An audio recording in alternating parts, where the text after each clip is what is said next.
And okay, we are live. Hello, everyone. It is I, your King Billy, and today I'm here with Florence and Ricardo. And today we're going to be talking about Weebs and Capes on Age of Shitlords number 8.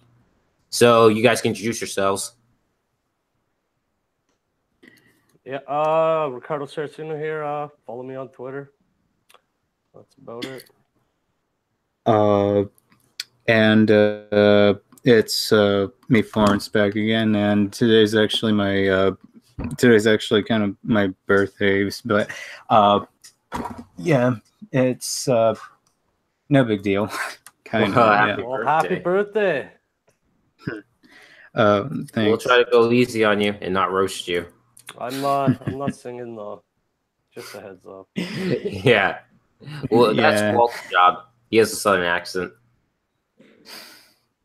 But so I guess before we get into talking about anime, what did you guys think of that huge shit show with Michelle Perez and Diversity in Comics and like that new Melissa Morgue fake account? Well, that Melissa Morgue fake account, I doubt it was actually the original Melissa. It wasn't the original. I mean, the suspicion is that it's Michelle Perez under an alias. Yeah, it was a little too obvious that I don't know what the fuck they're trying to accomplish other than just getting banned. So So yeah, you don't. So you don't. Did you think it was Michelle Perez, or do you not think it is her? I don't usually do the guessing game, so maybe I don't know. Okay, well, because there were, yeah, because there were Michelle Perez tweets before I think she got temporarily suspended, where she was like threatening him, acting like she like lost her mind. I'm not sure. I mean, did you see those tweets? Yeah. So I don't really play into the whole drama with DNC. So you didn't follow that? Because I mean, that was pretty crazy. Like she was like making like follow him on Twitter because the guy is just fucking never ending well of drama. So wait, don't you follow Nurkish? Yeah, it's not drama. He just shit posts. He keeps it classy. Okay. So that means you probably stop. So that means you probably don't follow like Doug or England Teen or any of the others. Yeah, I follow them. Oh, isn't there drama with the others? I don't know. Nothing that I would consider hourly updates as to who they're currently in a tweet fight with. Well, it sounded like Michelle Perez actually wanted, like, said like she wanted to make him a quadriplegic or something like that. So yeah. She pulled. Sorry. So she just pulled Mags Visaggio. Yes, it's directed, but directly at like what a member of like the community, and like I remember I responded to like this tweet saying like, you know, she's not making a good argument for like, you know, not treating transgenders as like a mental illness.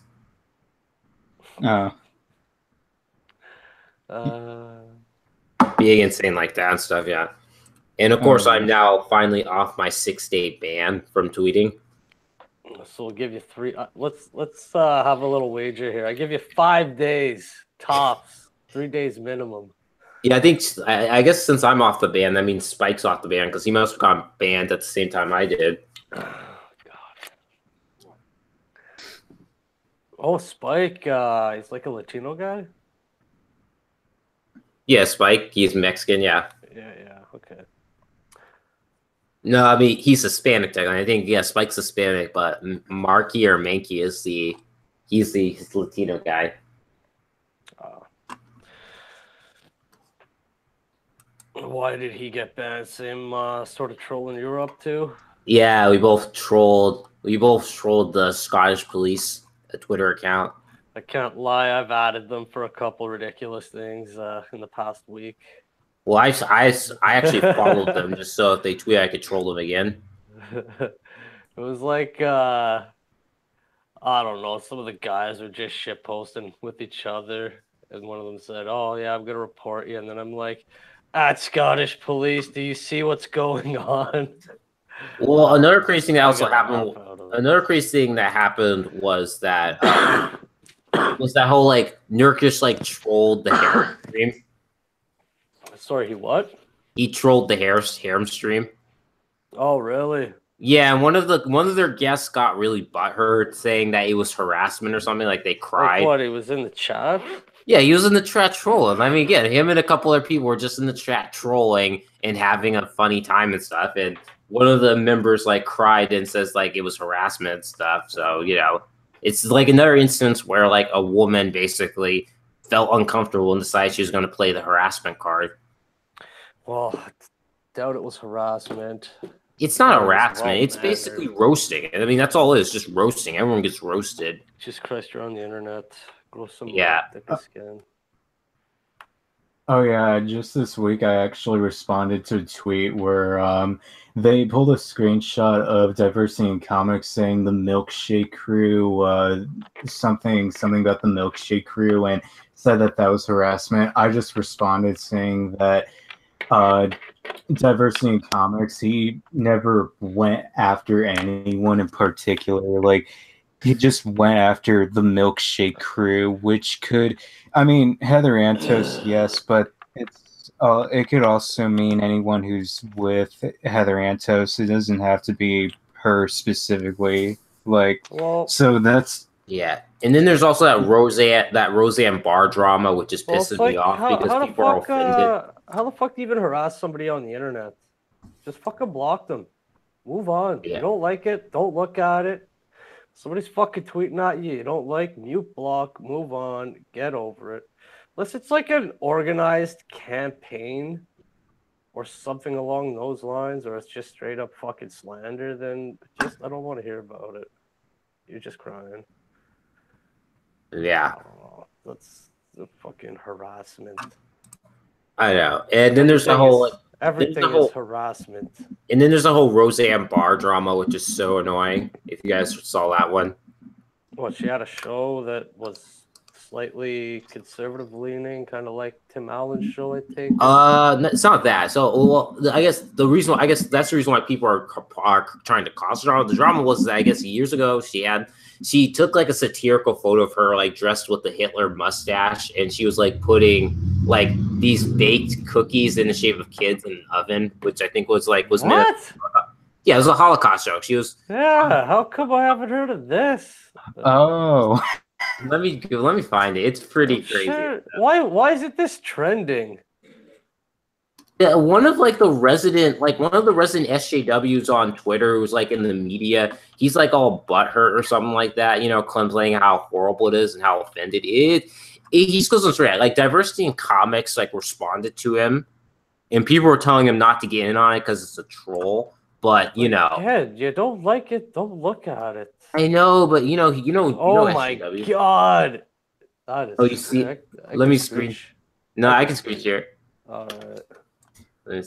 Yeah, I actually kind of heard the argument that the more people are offended, like this thing that Roseanne being Hitler, I've never heard about it, but you guys because see it? I'm looking at it on my screen anyway. Yeah. So this was the thing that this was the thing that pissed off I forget his name. He's like one of the common SJWs on. Well, this shit used to be funny until fucking Antifa started calling everybody Nazis. Yeah. Like, yeah. God damn. Yeah, I actually kind of heard the. You can go. Oh, did you just retweet that picture? Me? Yeah, I see like your retweet on like my wall. No. Might have clicked on something by accident. Oh, I definitely. Okay, it shows the picture. Yeah. Yeah, I definitely clicked on it. Oh well, unretweet. I was just trying to enlarge it. Yeah, I'm trying to find the guy's name who was super triggered. I'm trying to find it through Diversity in Comics' Twitter account, which he is always tweeting, so I have to go through it a lot. Anyways, free speech, all that, rubber rush, can do whatever the fuck she wants as long as nobody's getting hurt. Oh yeah. Joke seems like an awful lot of work, anyways. Would catch me doing it. It looks like Quans are still causing drama. Oh yeah, it's Easter. Everybody's I don't know. It's like everybody got the day off and they just all came out of the woodwork. I've seen so much shit posting the past 2 days. Okay, so the guy's name is Kurt Eichenwald. Eichenwald. Eichenwald, yeah, that guy. Okay, oh god, he works for Vanity Fair, and That's the yeah, tentacle fuck that porn guy. Yeah, fuck that guy. What? What'd you say? He's the tentacle porn guy. Oh, was that him? Yeah, isn't it? Oh, yeah. You mean the guy who basically when people noticed that he had like a porn, a window open when he was like, yeah, apparently screen sharing or just like doing something that showed a picture of like his web browser. Was that it? Yeah. Yeah, exactly. Okay. And then tried to play it off like he's trying to prove to his wife that tentacle porn exists or something. Okay, that Tinder porn doesn't or does exist? Does exist. Yeah, I think that's bullshit. She didn't believe him? I don't know. Well, somebody could not believe that anything would not exist on the internet is beyond me. Yeah, so again, it's bullshit. He's like, yeah, he's probably like sexually deviant. I don't know. I mean, I don't want to judge because I am half a degenerate, but you know, at least I'm honest about myself.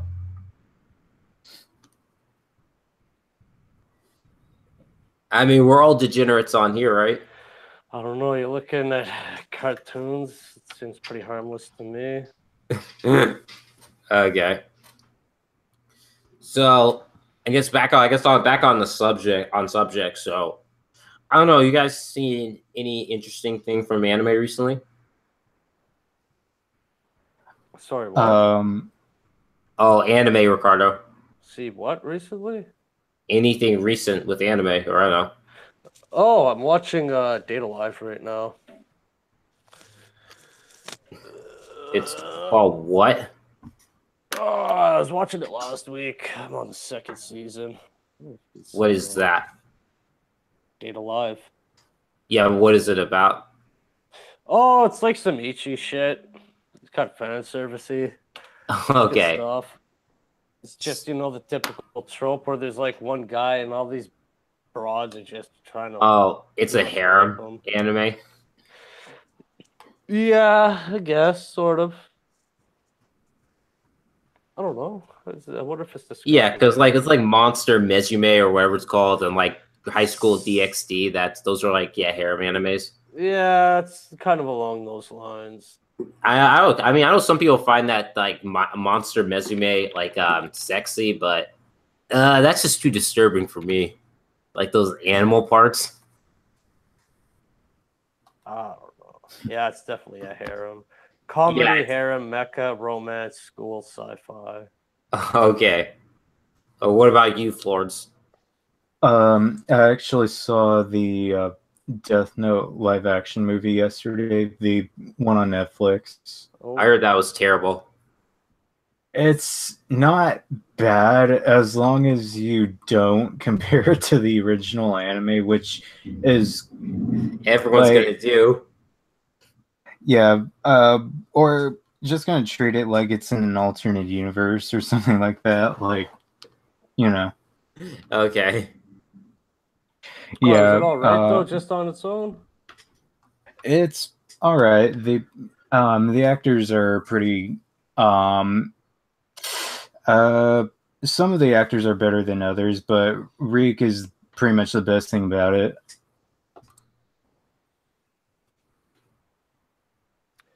Yeah.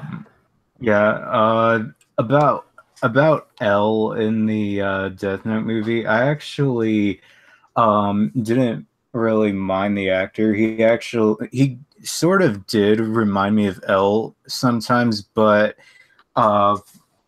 well, The times where he was just kind of like sitting like Elwood, like that just didn't really convince me. Like every other time he was like getting candy and all of that, like that was good, but the whole sitting down the way that Elle did, that looked a little ridiculous. I don't know. Yeah. Yeah.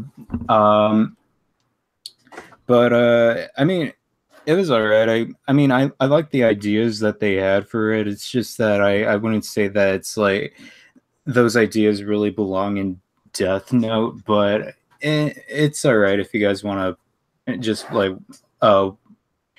if you guys want to watch it, it's all right. Okay. Yeah, the live action. They were gonna make a live action Naruto movie. Oh, you know what does look good is the Full Metal Alchemist live action. When did that become a thing? Like 2 years ago.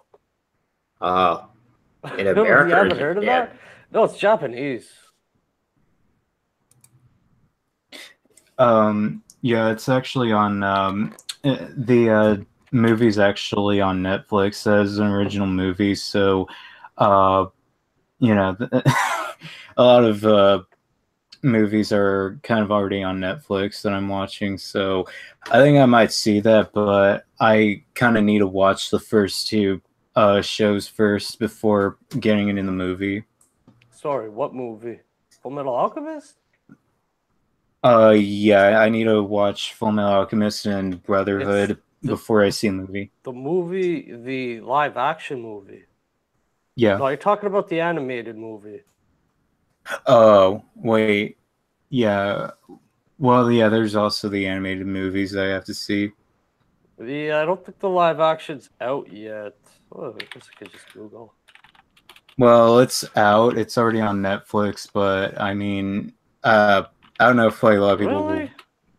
Yeah. Netflix to stream live action Full Metal Alchemist movie January 23rd, 2018. Well, fuck me. I had no idea. That means I could stream it off some other site. Because I don't have Netflix. Because fuck them. I don't know. I figured just watched. I still haven't watched Brotherhood or anything. I got it sitting on my shelf. I figured I'd watch the movie regardless. I've seen a ton of the animated films. Yeah, the same thing with the Spectacular Spider-Man. I actually have both seasons on Blu-ray, but I still need to see them. I've just been procrastinating though. Yeah, I tell you, man. Good 4 hours, maybe good 8 hours for a season. Yeah. Takes time.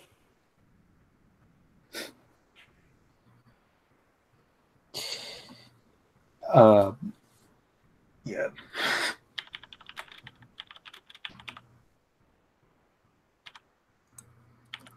Yes. So, yeah, I still need to check. I still need to check out My Hero Academia because I heard that's really good. Because One Punch Man's on Netflix, but I really want to like just check out My Hero Academia first before One Punch Man. Season 2's out and like some wish list. I think it might be.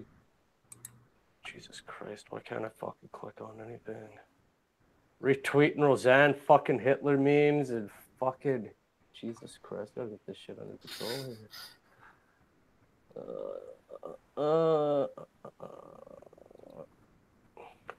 April 3rd, the second season is out. Okay. Like next Tuesday. So if you watch the first one, the second one should be following it. If whatever site you're gonna watch it off of, I'm sure they'll have the second season up in no time.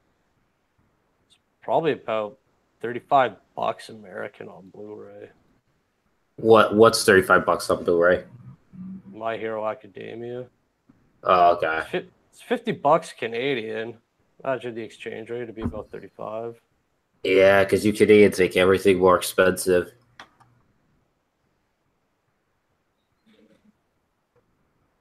Season 2, part 2. What the fuck? They're doing this in 2 parts.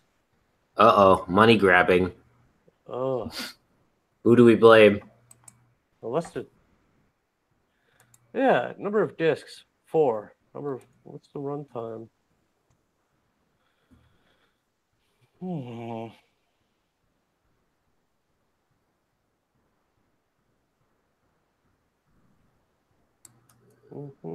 This says part 1. I hate it when they do that. They did that for fucking Assassination Classroom. Put that 2 seasons of 4 parts, like $50 a fucking box. Yeah. I'm looking right now. It's like, yeah, I guess some DVDs have a part 1 and part 2. Yeah.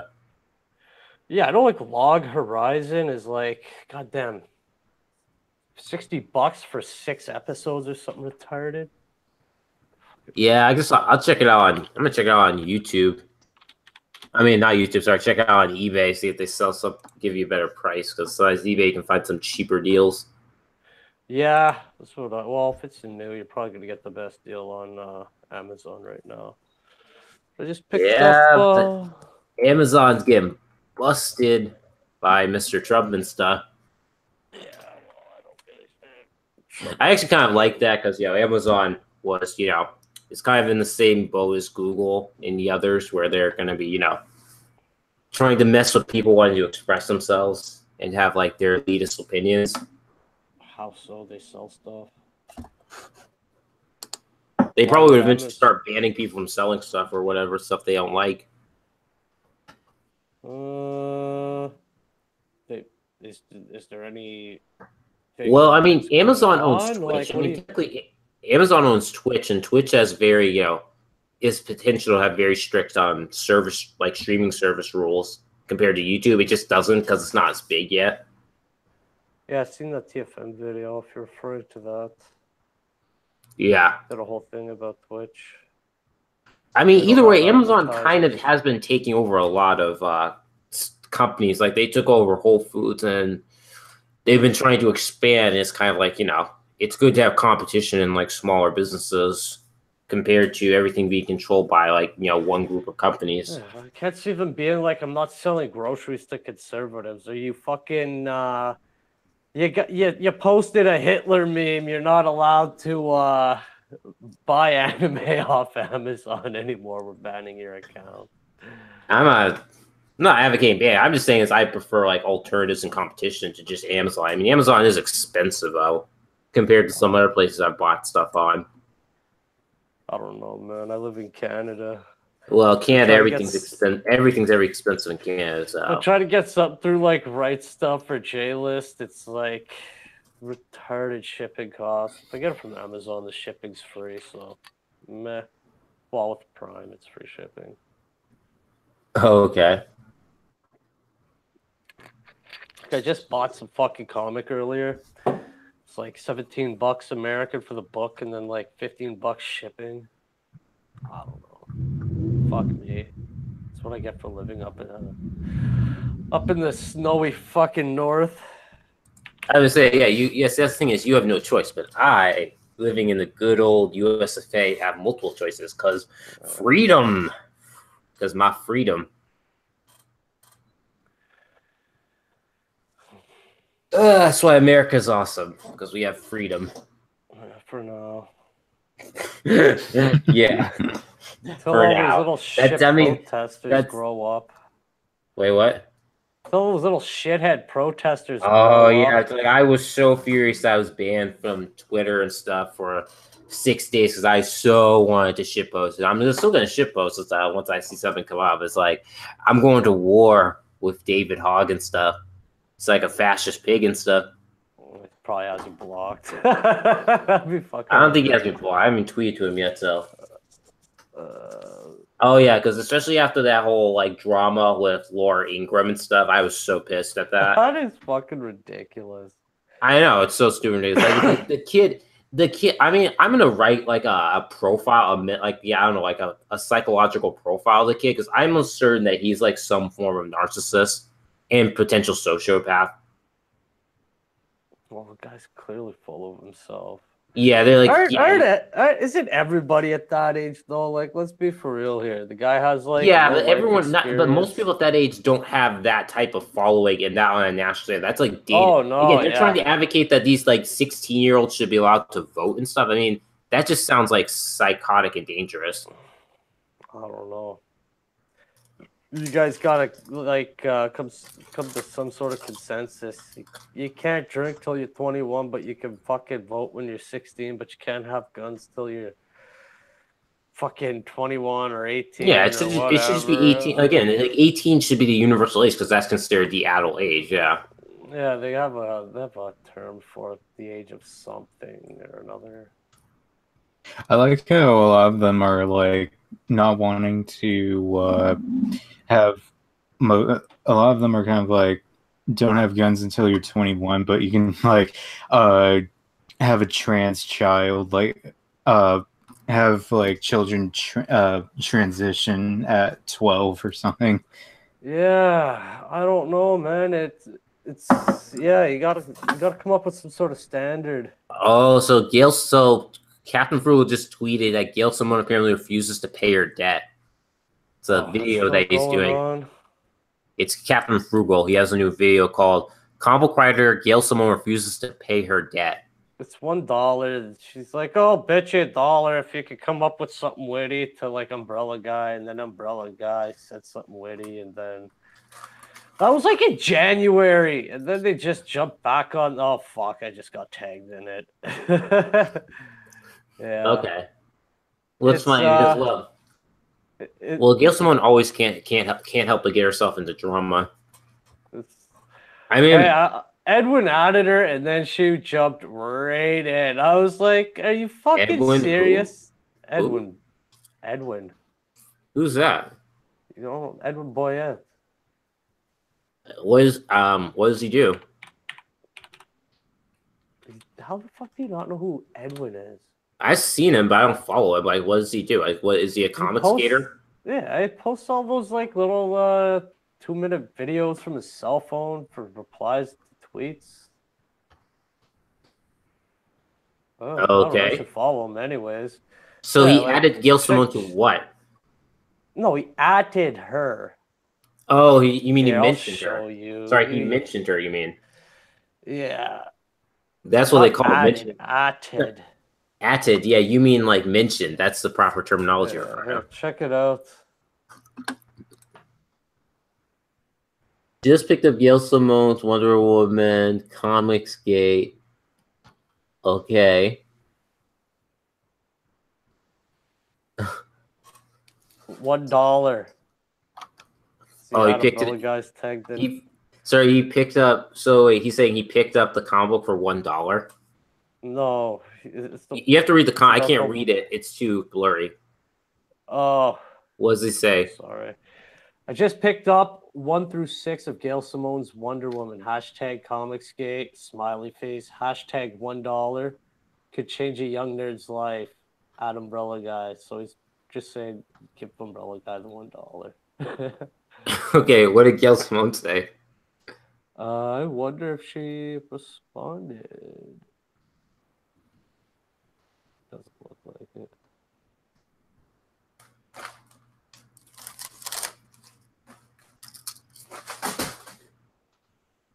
Well, that's really funny.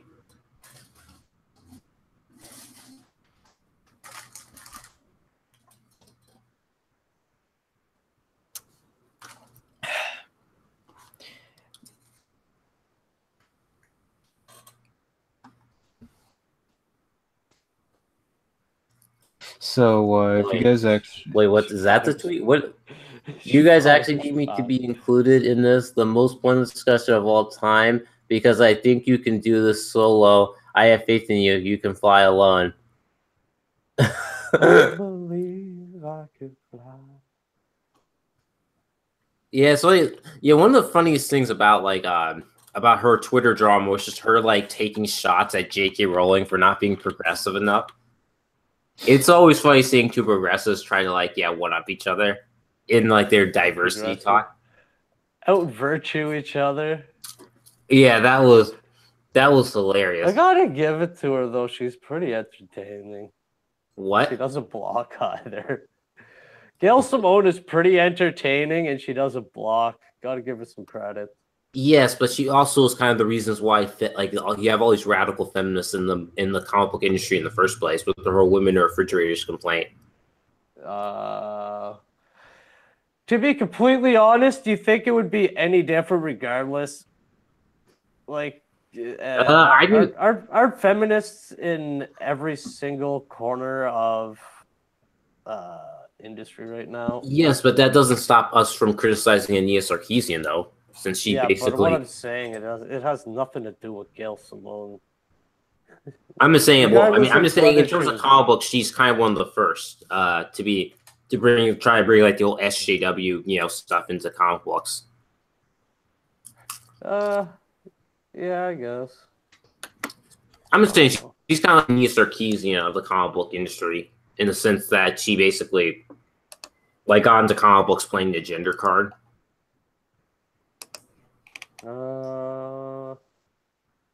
Pretty sure she was in comics way before any Gamergate shit was even a fucking concept. Yeah, but see, okay, this is where me and Englandine had a disagreement over. It's like he said like he didn't really care as long as the comics are good, and I said, hell no, you don't scam your way into an industry like that, basically, and just like like brush it off and stuff. That's just stupid. That's not genuine. It's literally just playing the victim to get yourself to the top. I mean, it's no different than like sleeping your way to the top, basically. I don't know. She was like doing shit back in 2002. Actually, she was. Her article about like women in refrigerators was like near the doing Deadpool 65 through 69 in September 2002, which is pretty big. Yes, her women in refrigerators was like she published that like in 1998 or not. It was before she basically went into comic books, basically. So we're talking something like 2 decades ago. Yeah, hence why she's among the first, like the forerunners for SJW, Marvel, and stuff, or like the SJW comic. What? Women in refrigerators? Yeah, you know the whole thing where like people were complaining about like female characters getting killed so that the male characters could have like a character moment or something like that. I just heard about this. 1999 group of feminist comic book fans. Oh shit, it was like 2 decades ago. You've never heard of women in refrigerators before? Really? No, I just heard of it like about a month ago.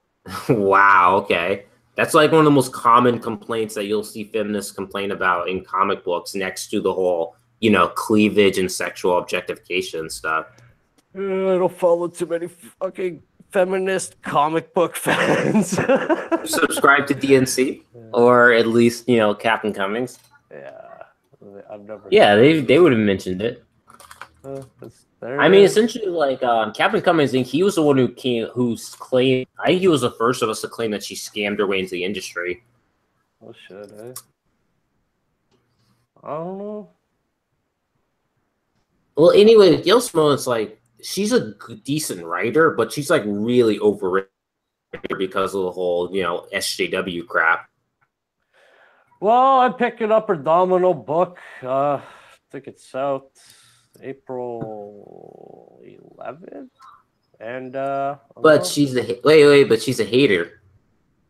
She doesn't block me. Who cares? She like talks about how she's gonna make sure she has like an LGBT character in like every book and stuff. Like, I make it a requirement for diversity in my books. I don't care. What? It's well written. You could have fucking all the gay characters you want. but come on, man. This is encouraging FCW Marvel. DNC says he said something about there's a gay. What's the book he's working on there? He said there's a gay fucking I don't know, whatever his book is, G.I. Joe character in his book. In whose book? What the fuck? Maybe you know, Florence. What the hell is diversity in comics always going on about that he's writing? Wait, he's writing a comic book? Yeah. Wait, why is he writing a comic book? What do you think all this Patreon shit's for? Well, he's too old to write a comic book. Like, everyone knows that once you hit 40, you can't write a comic book. I was just kidding. Yeah, if you work at Marvel, that's fucking definitely true. What are you looking for? What the hell is he writing? It's driving me crazy. But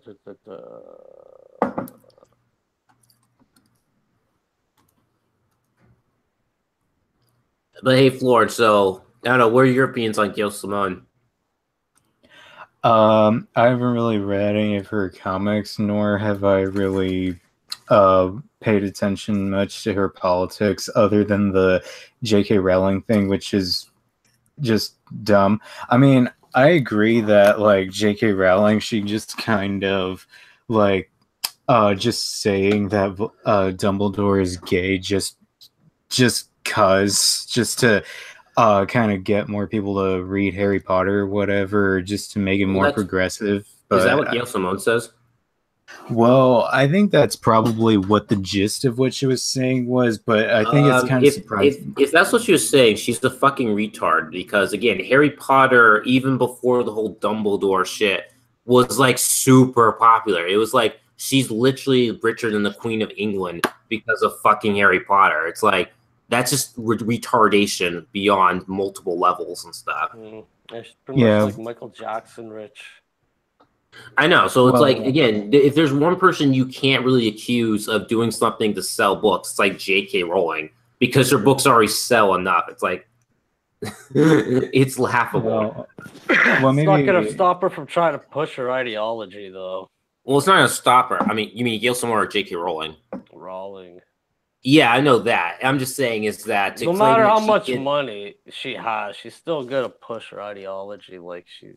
Yes, I'm just saying to accuse her of basically pushing something because she wanted more people to read her books was just plain retardation from Gail Simone's part and stuff. Yeah, I'd have to check that out. Well, personally, I don't really that's think another Google search. What? Personally, I don't really. Oh, you can go. No, I was just saying I'm gonna Google search that to get some details for us. Okay, it's on Twitter. But I don't really think it was mostly because J.K. Rowling thought that the Harry Potter books would be more popular. I probably think that it was just to make the books a lot more progressive. But like, Gail Simone, who should be like all for this, is pretty much has the same complaints that I have, which it's not progressive, but I mean, the thing is, Gail Simone wanted to one up J.K. Rowling, in a sense, like she ironically played once again to the thing that like Turfling Monkey gets at his video about how women are not very loyal and that they will backstab people for their own self-interest and stuff. Yeah. So that's just the funny irony is she basically played a gender stereotype, despite being like the feminist and stuff, trying to disprove all that stuff. Oh, yeah. It's like what Rush V says, It's like there's no point in debating a woman and stuff. Yeah, that was a funny stream. Yeah, apparently Rush V is banned from Britain. They banned him. Dang. I know, you can get banned. Several people have been banned from Britain, so it's like, but of course they allow like jihadis to return to the country. But if you're like an offensive pickup artist or some extreme like far right winger, you'll get banned from the nation. Oh yeah, did you guys see? Apparently Theresa May is like planning to use like I think like people like inactive bank account monies to basically fight hate speech in Britain. Yeah, so basically, if your bank account is not active, apparently the state can use that money to fucking mess with use that to tackle hate speech. What does inactive mean? I think it means that the account isn't being used or something. Like it's just dormant. It's something crazy. Yeah, I don't know. Britain has some really fucked up laws. Like, so I open up a bank account and I don't use it for a year. They just start taking my money out. Yeah, I don't know. Maybe they could. I mean, they already. I mean, the Scottish police already have anti-hate speech laws in the books. That's basically like if someone complains about being offended, they're liable to get arrested. I mean, that's basically what the Scottish police have on their books and stuff. So I wouldn't be surprised since Britain's like becoming a meme. Like it just seems like Britain is determined to basically rival Sweden when it comes to how like memeable the country is. Oh well, pretty much all these Western countries are just neck and neck for the lead here. Yeah, it's kind of ironic that the country that is like that they're trying to get out of the EU and that they voted for Brexit, but it's like this country is already starting to go just insane, even if they're leaving the EU. Yeah. Oh yeah, and then Sadiq Khan came to America trying to demand people to like stop hate speech online or Twitter or something like that. There's no such thing as hate speech. I know, but he was trying to intimidate people in America to like enact policies for like hate speech online. Yeah.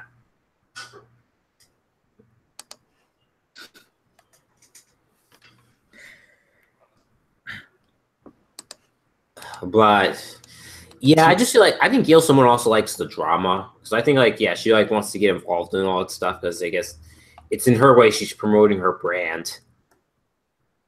Yeah. I don't think she's actually legit, really.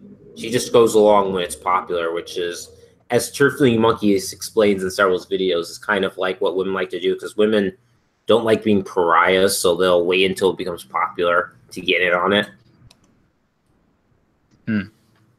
It's kind of true when you think about how like when geekiness became more acceptable, the amount of women just increased exponentially compared to previous decades. Oh, it's just a huge cultural shift. Well, I know it's a culture, but again, it became popular. That's the thing is, when something becomes popular, you'll notice that women tend to go for that thing a lot and stuff. Whereas men tend to take, because men are risk takers, we technically are more likely to get involved in things that aren't popular in the early start before it takes off. Which makes sense because men look at things like we look at things as objects, kind of, you know. Like we think more like in terms of like it's like things instead of people, whereas women are like the opposite, where they think more socially, which is like why women I guess tend to be more like I guess potentially socially conscious, whereas men kind of focus more on other things. Well, yeah, they have children to bear and raise. Well, it's not only that; it's also social. Socializing. Like if when in a hunter-gatherer society, men hunt, whereas women do like the gathering, and it makes sense that women would be like more like have those social skills because that's kind of how we evolved. But how does that work with geek fandom? Because when it comes to when it comes to socialization, people who care about their social lives tends to like try to go. It's like going with the group, going with what's popular. Like I think Turfling Monkey has done a video on it where he talks about how like women on average are more likely to go with group mentality because women don't like the idea of being uncomfortable, which normally what happens when you're a pariah, whereas men are better when they're just can handle discomfort more. Well, to that point, if it's a male space, one or two women aren't just gonna jump on in and. Yes, but I don't know. Just used to be a huge male space. But then recently, because it's become popular thanks to cultural shift, more women are getting in on it because it's popular now, going with the crowd. Yeah, I don't have any issues with it as long as they keep their ideologies to themselves. Well, it's like what Rushdi talked about in his Trad Thought video, whereas when women come into male spaces, they try to make it more comfortable for them, where they change that space around, which is kind of a reality. I mean, it's kind of happening with Comicsgate for a bit because I've seen a couple of with this latest harassment claim, you can kind of see the similarity now where people are like, Comicsgate is thought of as a male space, and we have several female fans coming in, and they're kind of complaining about how aggressive we're being with our ship posting and stuff, and I don't know.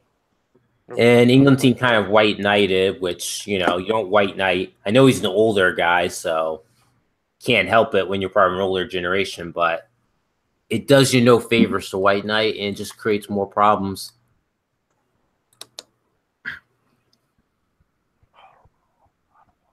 One of the things I respect about Laura Loomer is because, I mean, she can take a beating and stuff. Like, she got, like, torn apart in, like, Andy Wartsky's stream with Baked Alaska and Mike Enoch. But, you know, she didn't claim harassment, like, you know, cry and stuff and leave. She just, you know, stuck it in there and took, the like, the punishment stuff. Yeah, most women would have, like, claimed harassment and basically, like, you know, armored up and reported those people. I've never heard of her before.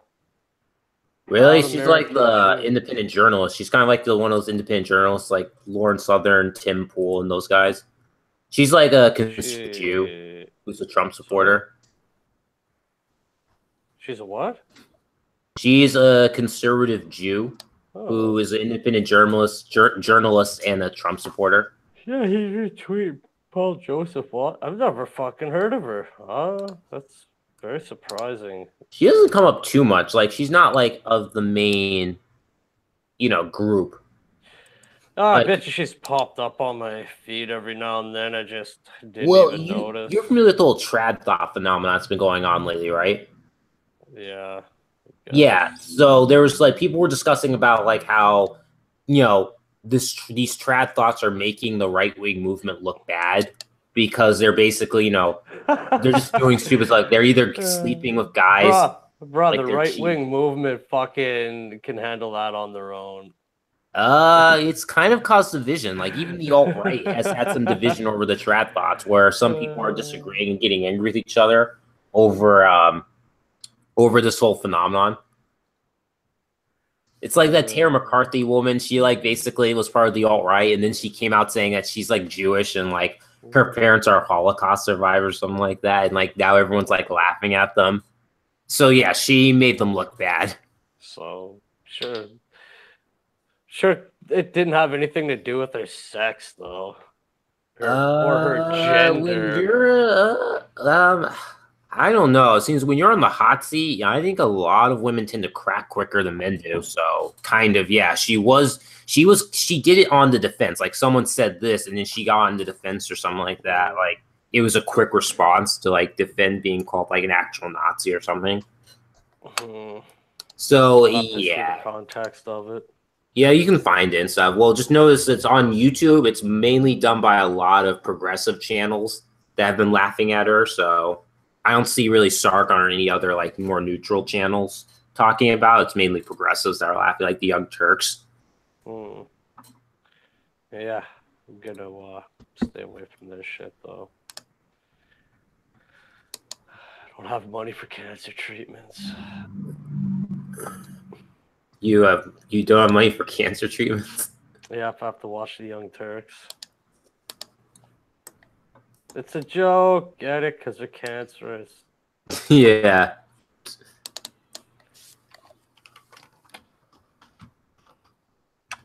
I don't know what you think. Yeah, I don't know. The whole trad thought thing is fucking stupid. Like, put your fucking money where your mouth is. Go have some fucking kids or don't. And well, see the problem. That's it. Bottom line. One of the people's problems with the trad thought phenomenon was how they were telling women to not like have premarital sex and to make a family, but they're also fucking around themselves. So it's like being a hypocrite. So people just want them to be honest about themselves and to not, you know, act like they're some, you know, virtuous person when they're actually not. It is a good moral to have. Whether you live by the fucking shit you preach is another thing. Like, I could definitely tell people to eat right and exercise and then not follow that. Doesn't really, might make me a hypocrite, but it doesn't change the fact that I'm still right.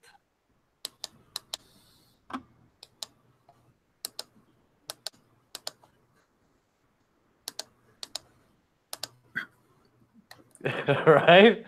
Yeah. I don't know. You want to chime in there, Florence? I hear you clicking away. I was actually just kind of looking up Hillary Clinton memes, or well, yeah.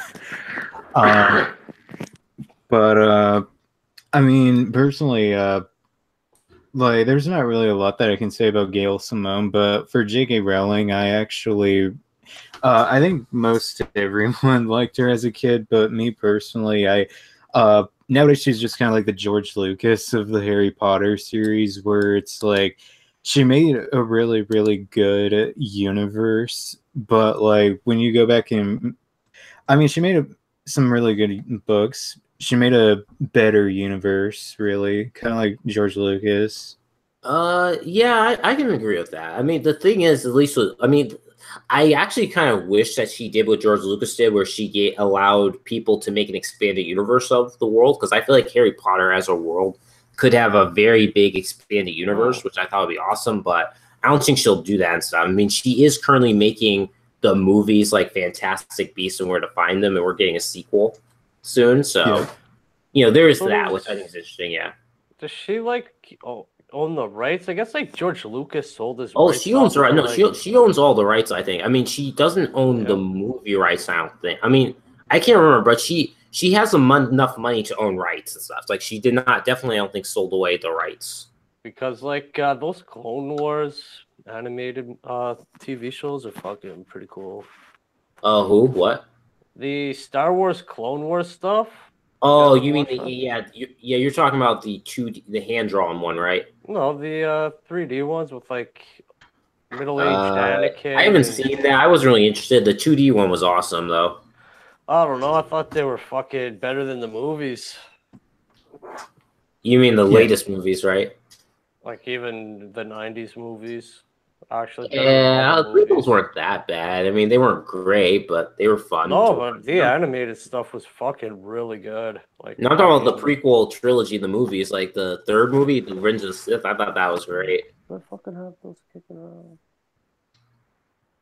Yeah, like what are they called? Yeah, it's just Clone Wars 3D. Yeah, Revenge of the, but like Revenge of the Sith was like I think was one of my favorite Star Wars films.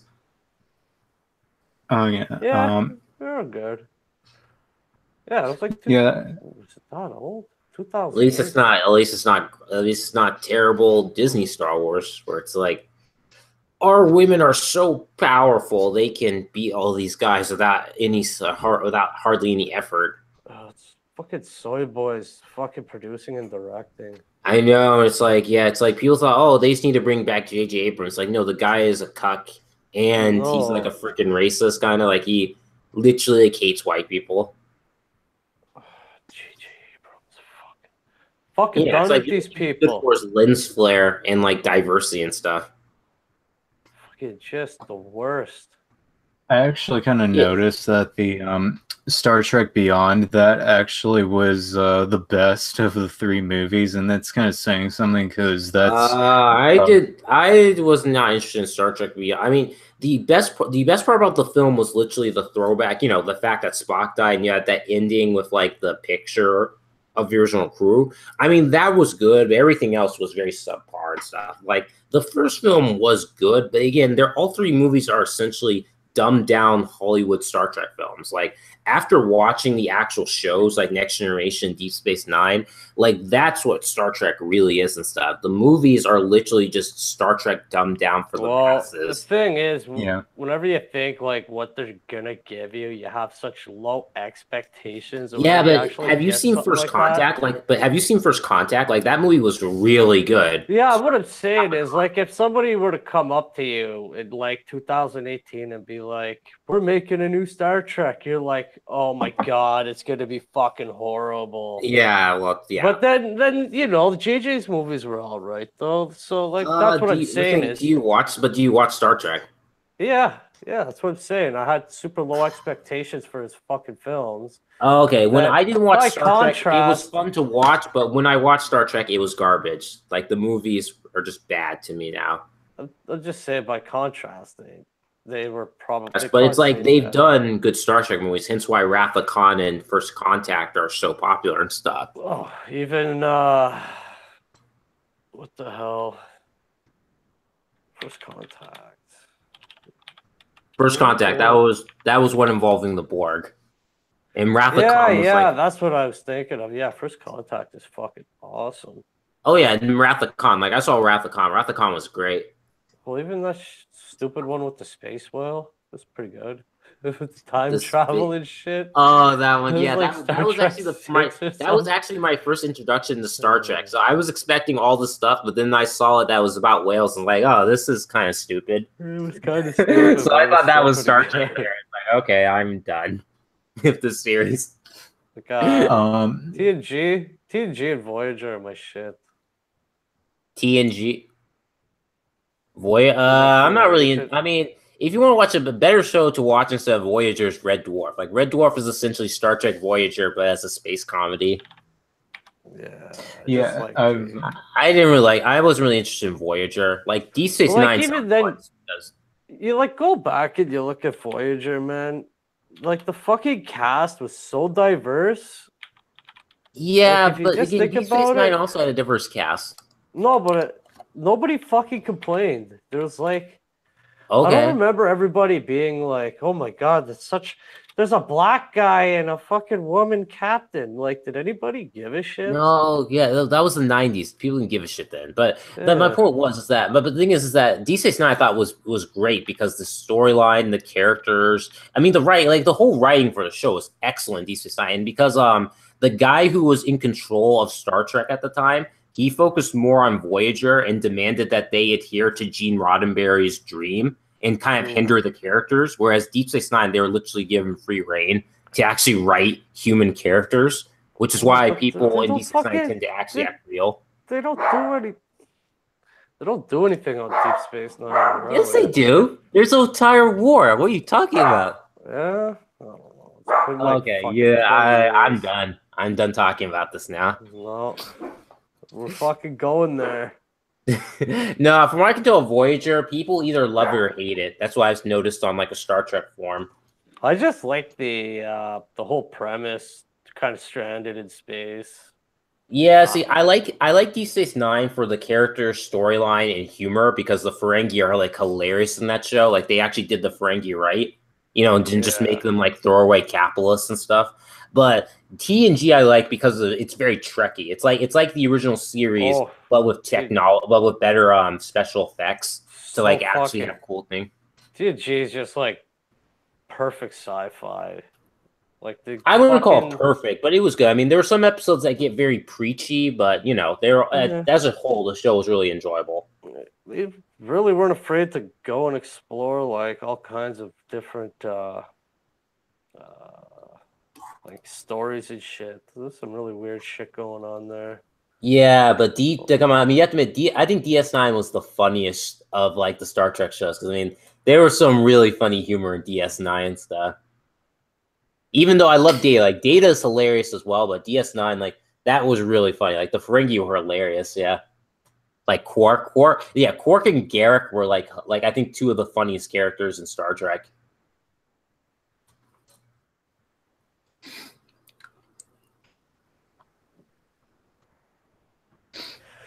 I don't know. I mean, how about you, Florence? You watching the Star Trek shows?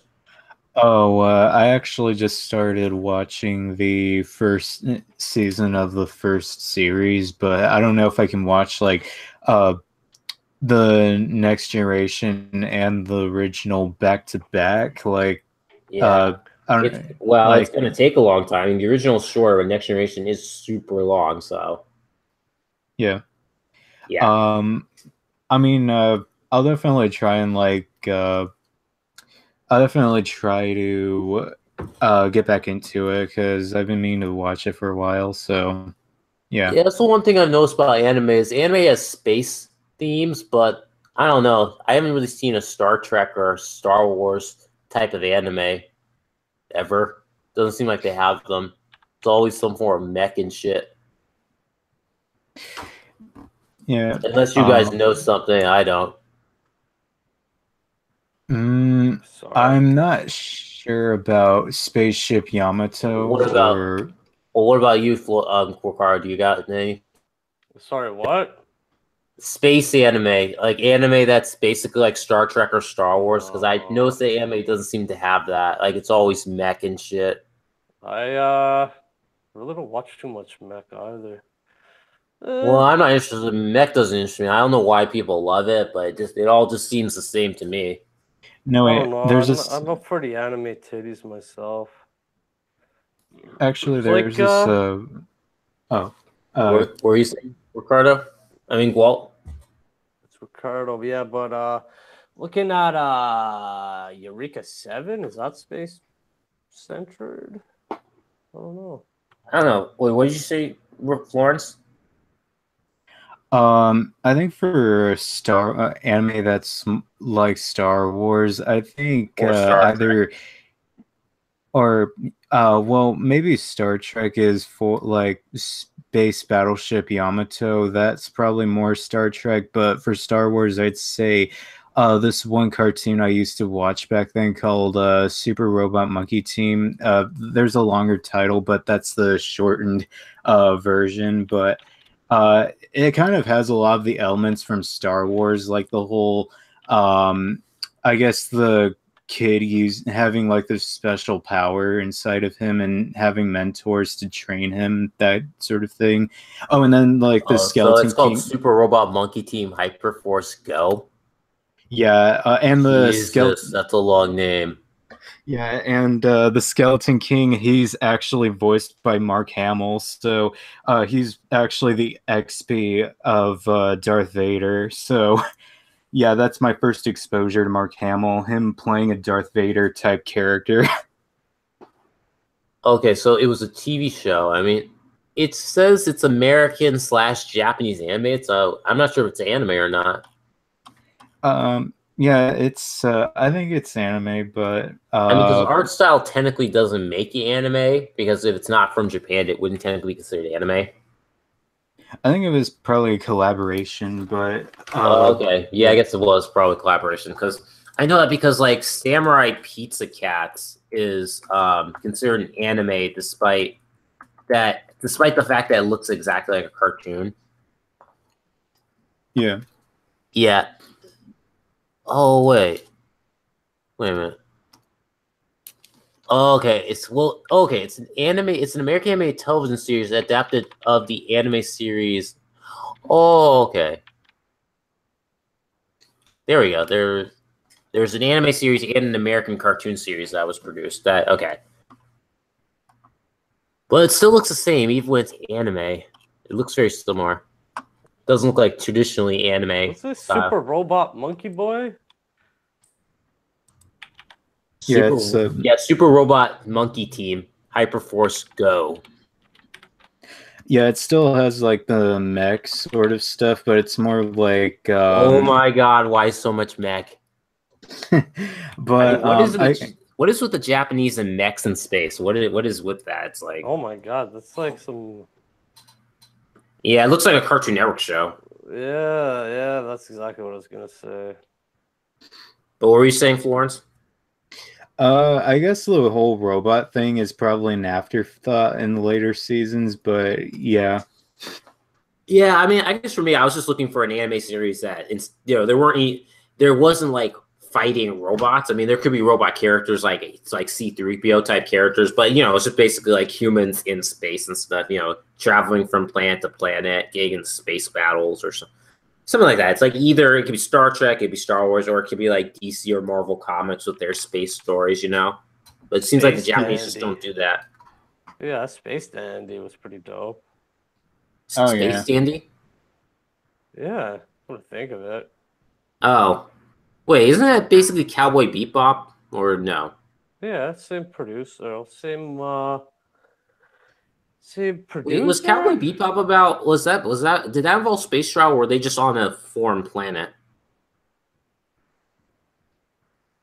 I don't know. Did you watch that, Ricardo, or no? Yeah. Cowboy Bebop? Yeah, was that on a planet? It was space. It's under space on my. But it's only on one planet, right? Like they don't really jump from planet to planet. It's just like one planet, right? Oh, it's thought of it like kind of a Firefly anime. Yeah, that's probably why so many people liked it, because it was like, the anime equivalent of Firefly with Cowboy Bebop.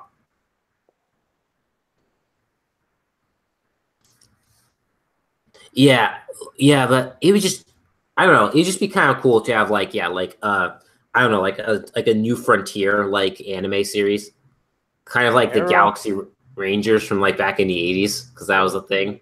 We'll do a screen share there. I got some cool stuff here. Yeah, so like all Noah Zero, mech. Cowboy Bebop. I think that's Knights of Sedona, mech. Mobile Suit Gundam. Gundam, mech. definitely mech. Across. Mech.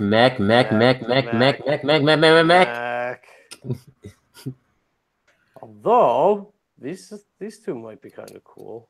Planets. Oh, I've seen that one.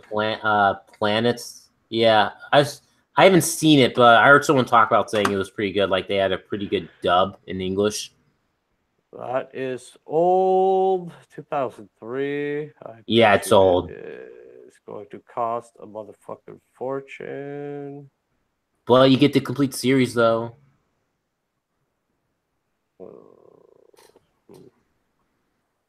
Yeah. But, like, you know, so it just seems like, yeah, with the Japanese, like, their space anime isn't, like, at least from what I can tell, isn't like, you know, stuff like Star Wars or Star Trek. It's kind of its own thing.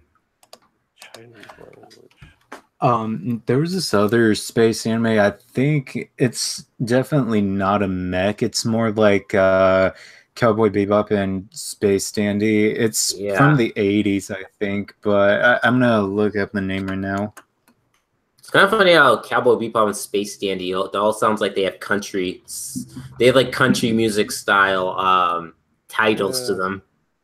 Yeah. It's like they think that anything to do with space has to do with Americans, like the New Frontier. Well, it's kind of just like the whole Firefly sort of theme too, right? Yeah, I guess so. I guess they were. He was kind of like a space cowboy. Yeah. See, look, here's what I like is I would like something like Warhammer. You know, so like I know it's probably not going to happen, but I just would love to see a sci-fi series, whether it's an anime or a live action series, that is like Warhammer, where it's like a dystopian future where, like, you know, we're in space, but the ruling regime is like a theocracy and stuff. It's like really cool. It's like a mix between, you know, like Egyptian religion and, like, you know, Christianity. Check out All Noah Zero. What is that? I'm hovering over it on my screen share. It's got mechs. I watched the first season though. Apparently the second season is fucking pretty popular. I'd say check it out. You don't got much to lose except a couple hours of time. Yeah, okay. There's a manga too. Yeah, I might check that out. But I just thought it'd be kind of cool to see like something like Warhammer, because Warhammer's like a very popular role-playing game, but it doesn't have like any movies or, you know, TV shows about it, which I think would be a really cool and new type of sci-fi to introduce. Because right now, sci-fi is really in the trash can at the moment. Like there isn't really any good new sci-fi like, you know, stories out there. In like at least with movies and television, they all seem the same. Like there's STD, which sucks, and then Star Wars is a hot mess right now. There's, I think I actually found it. It's called Crusher Joe.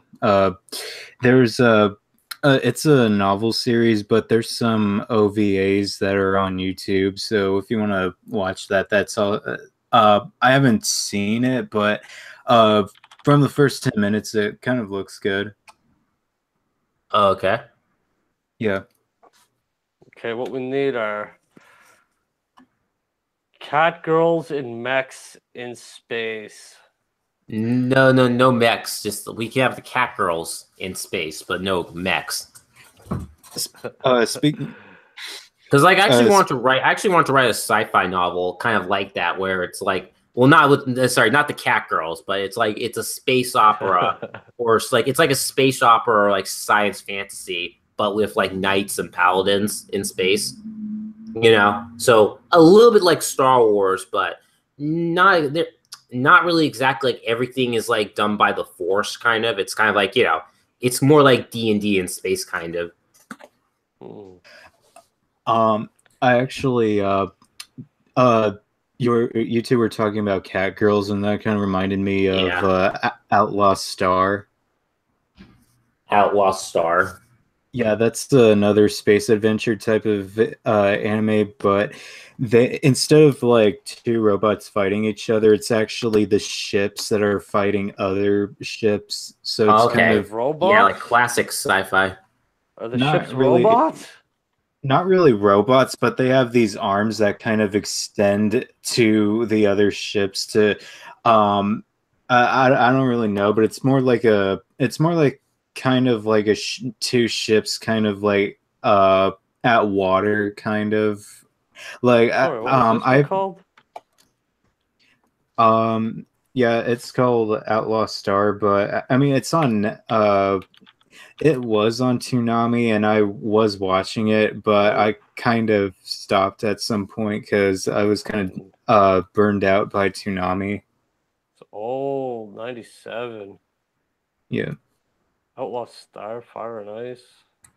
Oh, that's a manga.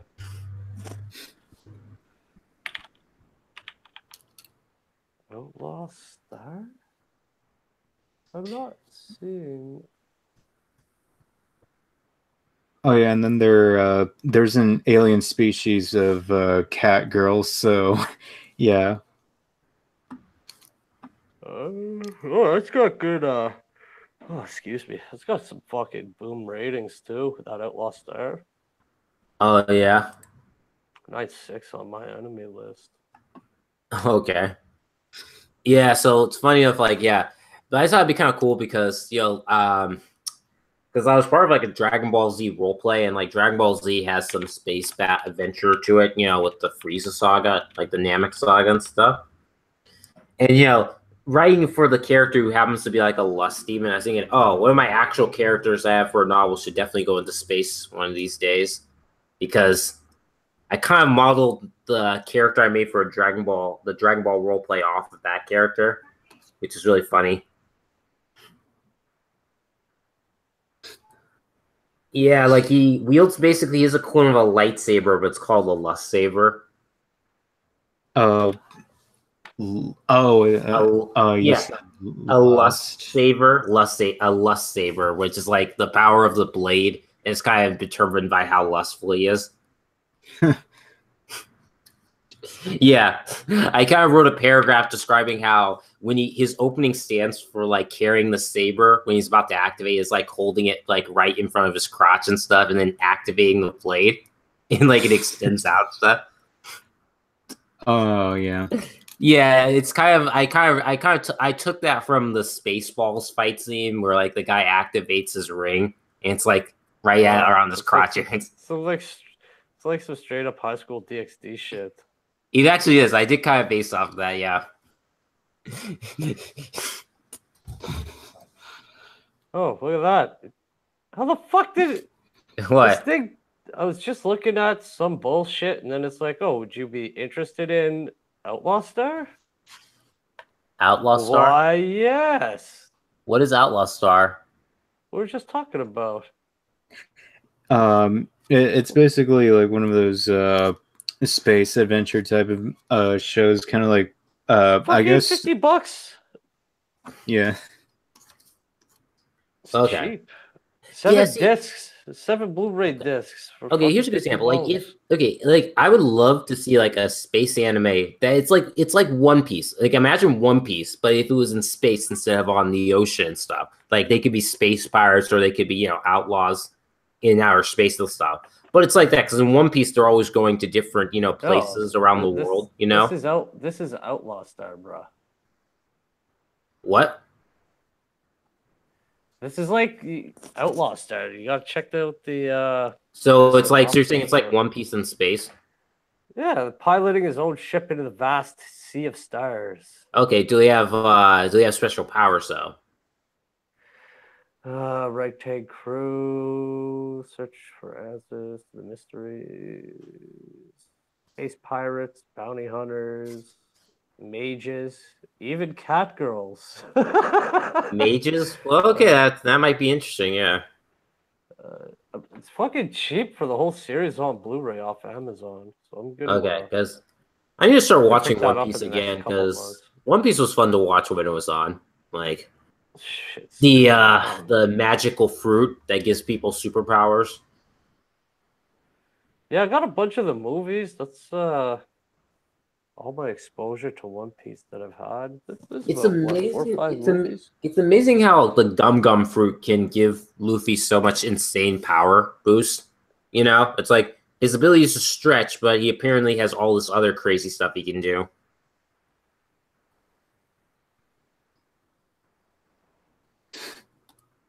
You know what I mean? It's like he basically can now move at superhuman speed because he's able to, like, I don't know, boost up his energy using his gear 1 or gear 2 or something like that. Yeah. And it's like it all has to do with him being able to stretch, apparently.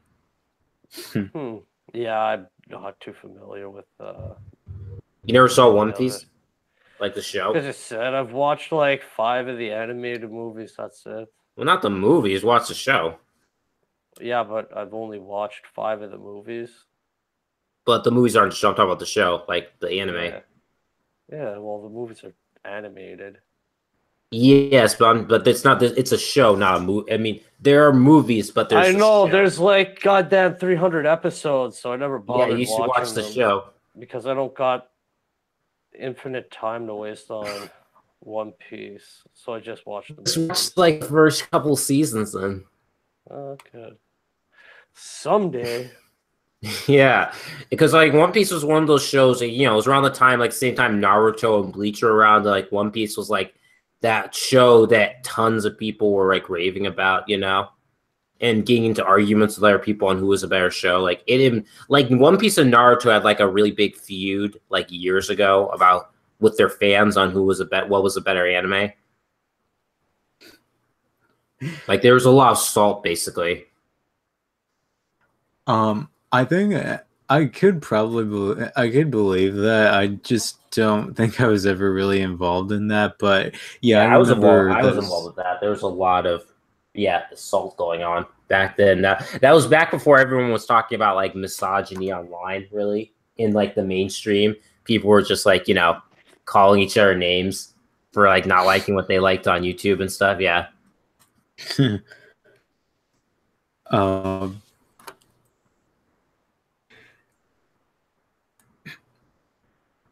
But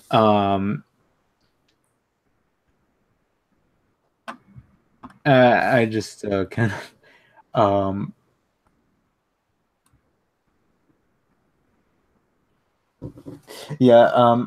at least from like one of those things that I've started collecting, I've only really collected like the One Piece mangas, so I have more of the One Piece mangas than I do of any of the others. So I mean, I probably should get to reading the One Piece stuff, because I remember the mangas actually being good. And I mean, I hear that just generally that the mangas, you read that and that just kind of cuts a lot of time, because the mangas are the actual story and the anime is just like filler mostly. Okay. Yeah. Yeah. Or at least with, yeah. Well, the interesting thing is I got my order of My Hero Macadamia, so that should be coming in soon. I got it before it sold out, so I was lucky. Oh, where did cool. You get it from? I got it from Antarctic Press, and it's like right before it sold out, I guess. I got one of the last copies because, yes, first printing sold out. Or it was either first or second printing that sold out, but yeah, it sold out pretty quickly, so I'm glad I got it.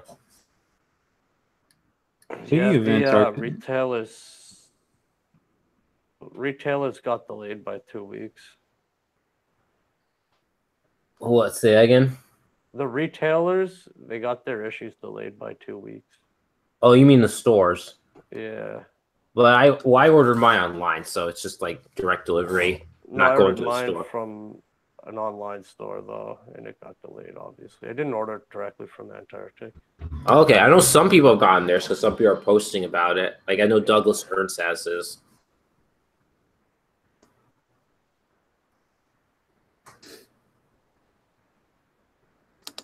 Yeah, but I'm excited to read it.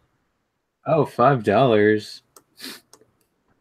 Yeah, so but it's like 32 pages, so it's kind of like you know, like the price of a Marvel book. That's expensive. If it wasn't Thump, I wouldn't pick it up. Yeah. But the guy's good shit. But how many pages are in a comic book nowadays?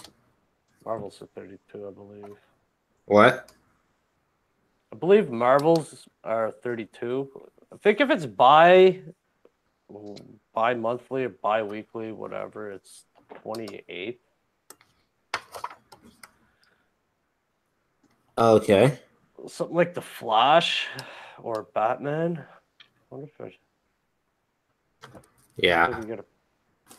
It's hard to do because you try to count the fucking pages and then they got like 400 ads in there. Yeah, well, I think it's just a comic.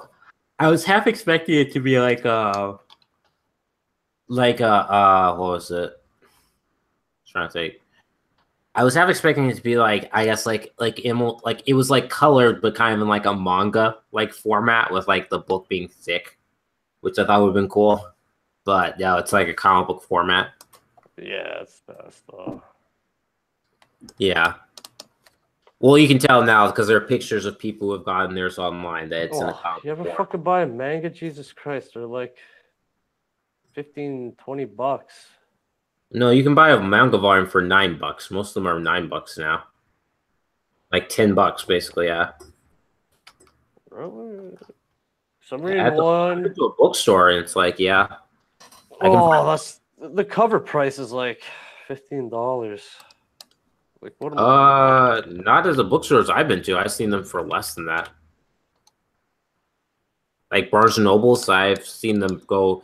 I mean, you're also in Canada, so you're gonna get charged more because you guys are, stealing money from your citizens. $14 Canadian. Yeah, so you're Amazon. You guys get shafted. $13 US. What? Oh, this one I read. I'll have to go by a store again and see if the prices have changed. Just like the last time I checked the prices, they were around like $9 or something. Like, around $10. What's the first one? Doing a screen share. It says 13.14. What if we get the back of the book for this guy? And then, $13, $14. Okay. Oh, yeah. Like volume 10 or something. Volume 11. So, you guys pick any new comic books this week? All of them. All of them? Yeah. You can't afford that. I don't know. I've read 6 so far. Deadpool. I got the Terrifics in, and that's the comic book looks freaking awesome. Terrifics is good. Oh yeah, I mean, it had Plastic Man. When I heard when they were gonna have Plastic Man, I was immediately gonna read it because I mean, it's Plastic Man. That guy's fucking awesome. He's one of my favorite heroes and stuff, and and then the fact they also have Metamorpho, that was like an extra plus. Those two have some fucking awesome banter. Oh yeah, but again, it's Lemire, Jeff Lemire.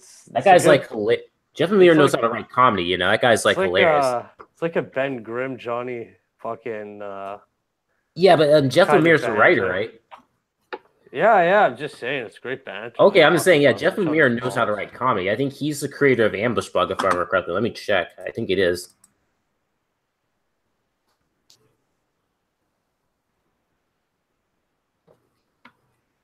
Oh no, it's Keith Giffen. But yeah, Jeff Lemire definitely I think he can definitely write comedy. But yeah, they had some really funny banter and stuff. But I just love how Plastic Man, his like abilities are so crazy and what he can do. Like he basically transformed into like a hoverboard in one of the issues, and like had Mr. Terrific fly on him. Did you read Metal 6? Metal 6. Dark Knight's Metal, the last issue. I think I have it. I have not read it yet, though. So no, last week. Either way, I think I got it. Yeah, I got it. I haven't read it yet. He turns into like some. I'm not gonna spoil it. He turns into some big ass crazy thing. It's like, what the fuck? Didn't know he could do that. Well, the thing is, Plastic Man can literally transform into like anything. Like his powers are like insane. It's like one of those characters where it's kind of like with Mirror Master, kind of where it's like the character is like a joke character and he's like humorous, but when you actually get into like the scope of his powers, he's like literally super powerful. What? Like they hinted at that he could literally take out the entire Justice League if he wanted to. I didn't know, like, that he was just like super OP. Did like, you watch? I mean, have you watched the shows? Like, did you watch Justice League Action? Oh yeah. Yeah, like in Justice League Action, he's pretty crazy there too. Where it's like he turns into like a cactus and stupid shit. Oh yeah, he can do all sorts of stuff. Like he can shapeshift. Like the guy can like essentially like wrap the whole earth and suffocate everybody. Yeah, he could technically do that, and like also like what was it? Yeah, like he also like he has like 1.8 all of like the bottled cities that like Brainiac collected and stuff. He like ate it all because he's allowed. He can do that by just stretching his stomach. Well, fucking in the Terrifics, they like hide his mouth or some shit. Am I remembering that correctly? I have to reread it. Then I did not see that yet. But he like swallows him up. Oh, the first one, I'm pretty sure he like swallows him up because there's like no oxygen. And then he like comes out of his tongue and shit. It's like, what? And then of course fucking Gail Simone gets the fucking Plastic Man run for DC, 6 issues. Wait, seriously? Yeah. Oh my god. Yeah, it's like, what? I mean, seriously, why do all of these SJW writers keep getting all of this work and stuff? It's like, they claim that, oh, we're not being biased against, non-progressive people and stuff, and yet they keep giving these idiots their work, no matter how immature and stupid they act on Twitter and online. I don't care, as long as they write good stories and keep the identity politics out of it. I just feel like it's unfair for for conservative writers to have to mind what they say when they can do whatever they want and not get fired. Yeah, that's true.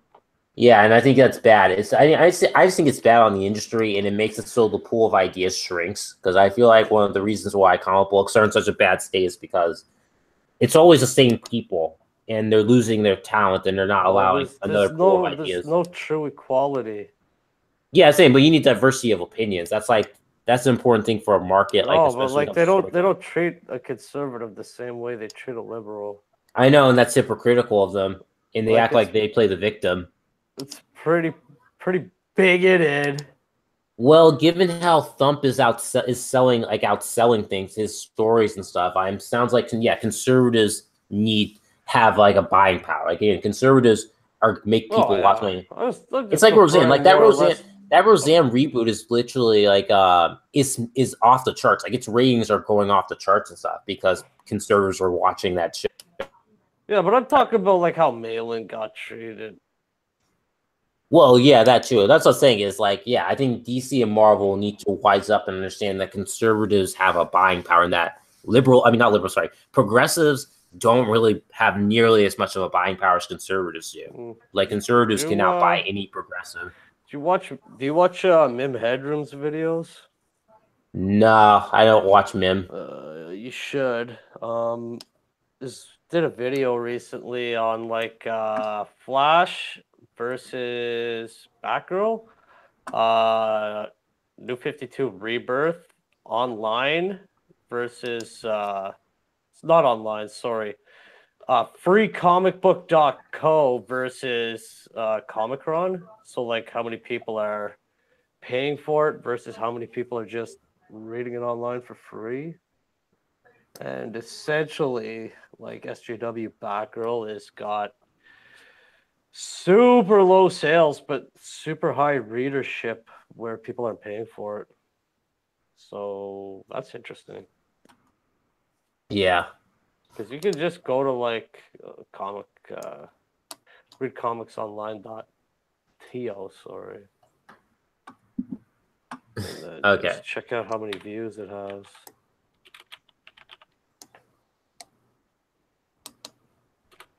Oh yeah.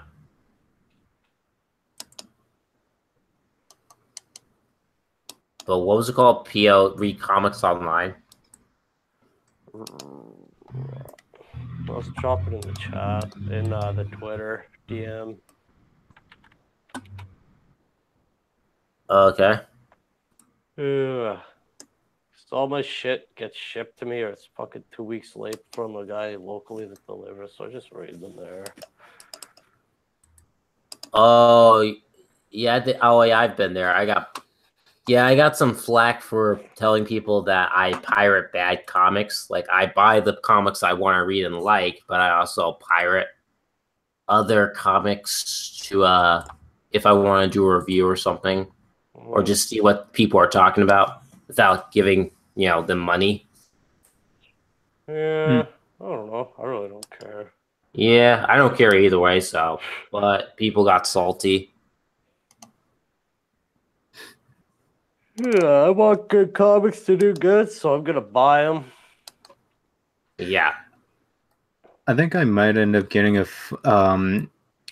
trade for the Flash, the DC Rebirth Flash. So, I mean, I haven't really read anything of the character, but that might be interesting to just get into Rebirth. So, Well, you never read Flash. Flash. well, I mean, I've seen the Flashpoint Paradox movie, but I mean, other than that, I mean, Flash is one of the staple characters in DC. What you want to pick up is the button trade. yeah, I think I'm. Like, get that first off. It's called the button. Yeah. Also, if you want to get into Flash, you have to read Mark Waid's Flash Year One, because that's a really famous run. It's like his origin story. Oh, what I'm saying is the button is like the best Flash Rebirth arc of Batman. It's like super important. So if you're gonna spend some cash, I'd spend it there. And then you could get the other Flash trades after that. Because you can read the button and it won't really take away from the other trades, and the other trades really won't make much difference reading them before or after it. So I'd say pick it up first. Do what you want though. Yeah. Yeah, I heard the button was really good, so I think I'm gonna probably pick that up first and then see just Flash's solo stuff next.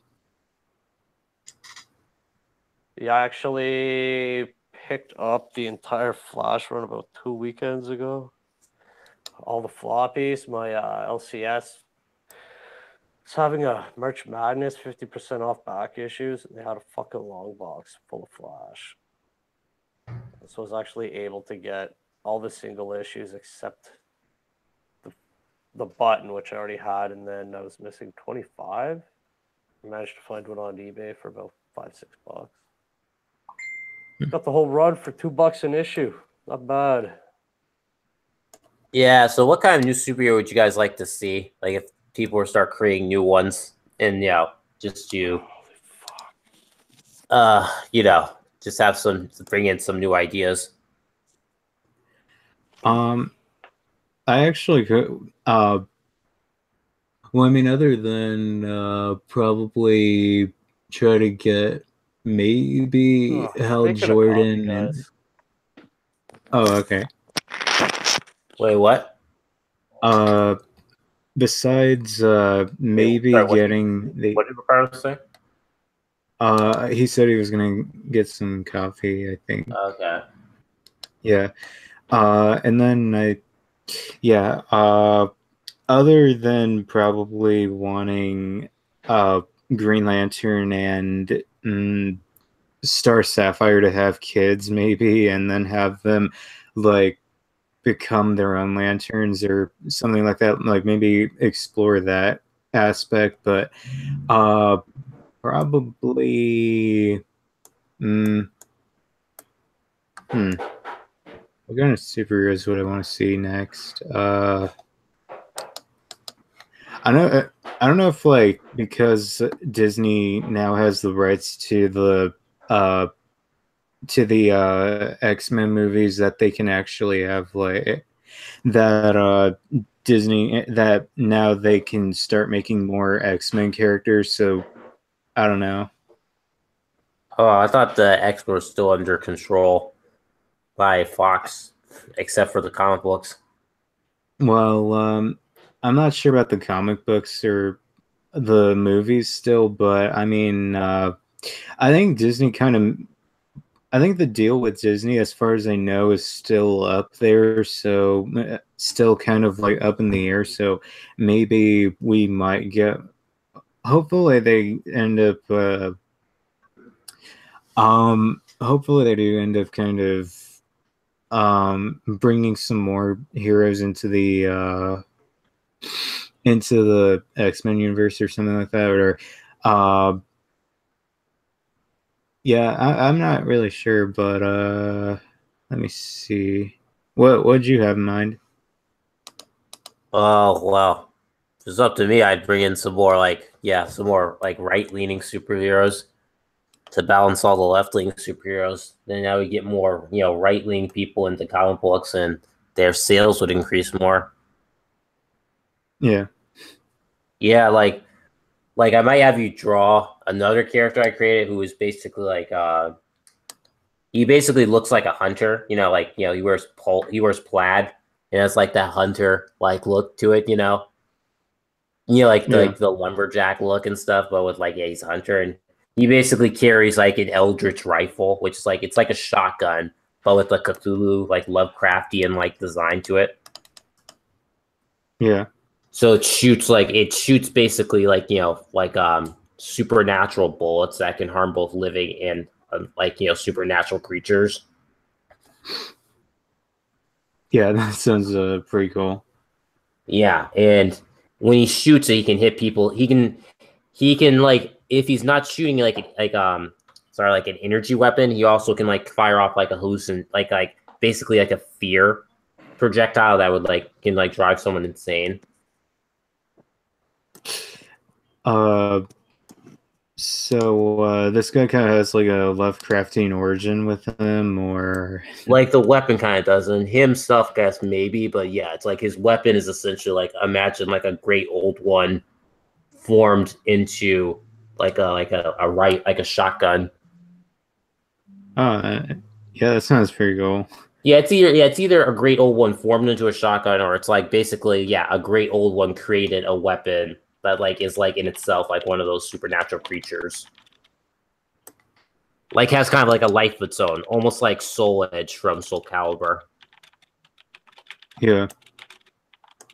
I would like to see it. That'd be kind of cool if they made an anime out of Soul Calibur, because I used to play a game a lot when I was younger. The new Soul Calibur looks dope. I have to look it up. I have to see how it is. But anyway, I thought it'd be kind of a cool anime because the idea and storyline behind Soul Calibur sounds cool. Where it's essentially people around the world trying to find the ultimate sword, like Soul Edge.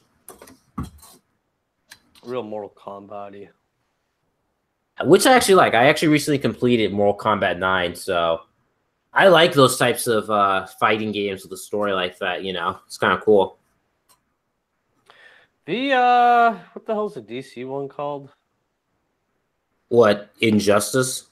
Yeah, there's I think there's two Ninja Injustice Turtles, games. Ninja Turtles, bitches. Some guy took all the cutscenes and turned it into a movie. It's on YouTube. It's an hour and a half. Yeah, but number 2 has the Ninja Turtles. Oh yeah. Oh yeah. So a lot of Turtles fans are gonna be buying that game. It's gonna be freaking awesome. Batman versus Leonardo. Injustice 2 Ninja Turtles? Yeah, Ninja Turtles are they're either DLC or they're actual characters in the game's been out forever, hasn't it? Yeah, I guess you're right. Game's been out for 6 months or so. But yeah, just Google TMNT. I think they show up. Yeah. Fucking. They're there. Yeah. Holy shit. Looks fucking odd. They look fucking amazing. Yeah, they look almost like the movie, the 80s movie Ninja Turtles, basically, Yeah. Yeah. But it's you get all 4 turtles separately? Is that how this works? Yeah. Yeah, I think it's either that or maybe they're different suits, but I think it's all 4 turtles separately. Got Hellboy in there now? Yeah, Hellboy's there too, yeah.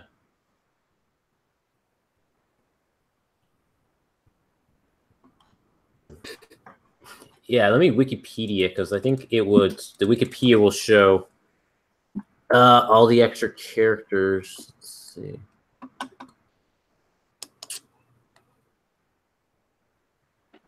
Let's see. Yeah, the Ninja Turtles are DLC. Sub-Zero is also a character. He's DLC. Hellboy is there. Raiden's there. Red Hood is there. Nightwing is there. Starfire is DLC. Vixen's there, but she's like a skin for Cheetah. Black Manta. Yeah, Black Manta's there. Some guy above Leonardo in this video too. There's like, I guess, 4 DLCs on the corners. Yeah, there's a lot of there are several DLCs. Like Superman has a Bizarro DLC. So what? Do you get like 1 Ninja Turtle and then you get 4 costumes to play the different turtles? Is kind of how it looks here, or 4 skins. I'm not sure. Because I'm looking at the selection screen and there's only 1 turtle. Oh, I'll show you what I'm looking at. Yeah, you see in the bottom corner there's a Ninja Turtle? Yeah, I guess right. Maybe they do change the design. And I guess like it's skin. Moves. But I guess they give them different movesets because they have different they have different weapons. Yeah, exactly. That's kind of fucking cool. Yeah. It's a good idea. Pretty much get 4 characters for the price of 1, although I wonder how much the DLC costs. That thing looks fucking dope though. Well, that's one thing I like about NetherRealm is NetherRealm definitely knows how to do some pretty good DLC, with what you can get. But yeah, they got in Hellboy. I mean, when you get in Hellboy and Ninja Turtles, you're gonna get a lot of fanboys interested to play that game.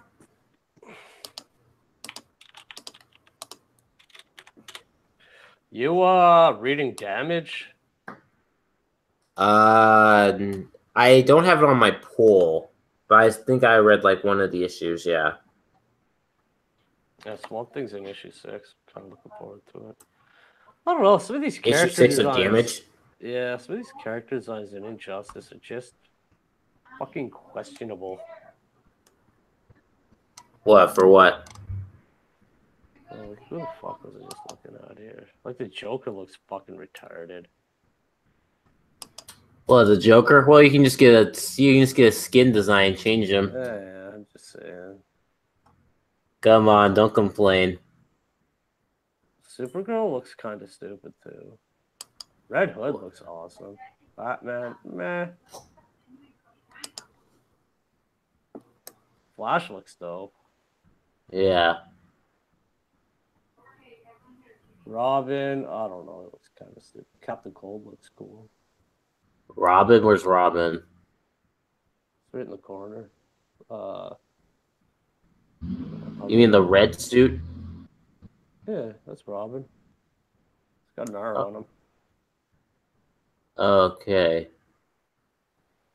Yeah, it does look a little weird. God, they should have gave Catwoman some titties. None of these girls have any cleavage. You know the rules. You can't offend people. Oh, God. Supergirl's got some tits on her, though. Yeah. Yep. So like you said, Damage is good. Yeah, like they keep doing like crossovers. That Suicide Squad, then Wonder Woman. I'm not sure what they're up to next, but I know Swamp Thing's at 6. I don't know. That's cool. For the fucking $2.99, it's pretty worth it in my mind. Oh yeah, it's got good art. I know they have Green Lantern, but I hope they do another like space series, kind of like what they did with Omega Men. Just Well, they got the new Challengers coming out. I'm not sure how that's gonna be. Oh yeah, I have that in my pull list because I am so gonna read that because Challengers of the Unknown. It's like that's a really awesome series, and it's gonna be Scott Snyder, so I think they're definitely up his alley. So because they go up against supernatural, aliens and all sorts of crazy shit. Well, oh, you gotta read fucking Metal. The ending really opens up the universe. Okay. And this is number 6. That's the end. Yeah. Okay. It's got the Joker dragon on the cover. Okay. Cover. Yeah. Anyways, basically at the end of that, it's like, so the universe is like 100 times bigger now. Yeah, so quick question. Yeah, Dark Days the Forge is the beginning of Dark Knight's Metal, right? There's the casting and the Forge. I'm not sure which one was first. There's 2 prequels. Well, it says number 1. I mean, Dark Days the Forge says like number all the one-shots have a number 1 on them, though. So does Dark Knight's Metal have a number 1? Because the first Dark Knight's Metal book I have is number 2. Yeah, there's a 1. There's a 1 for Dark Knight's Metal? Yeah. There's the casting, and then the Forge, and then Metal. I don't know how I missed that then.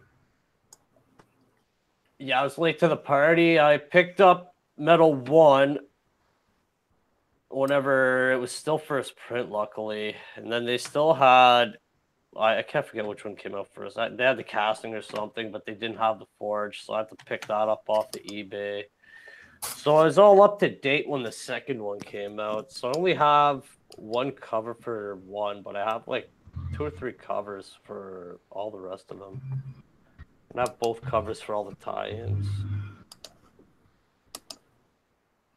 Somehow I managed to get like Hawkman. There was a Hawkman found, a Batman lost. Then there was like...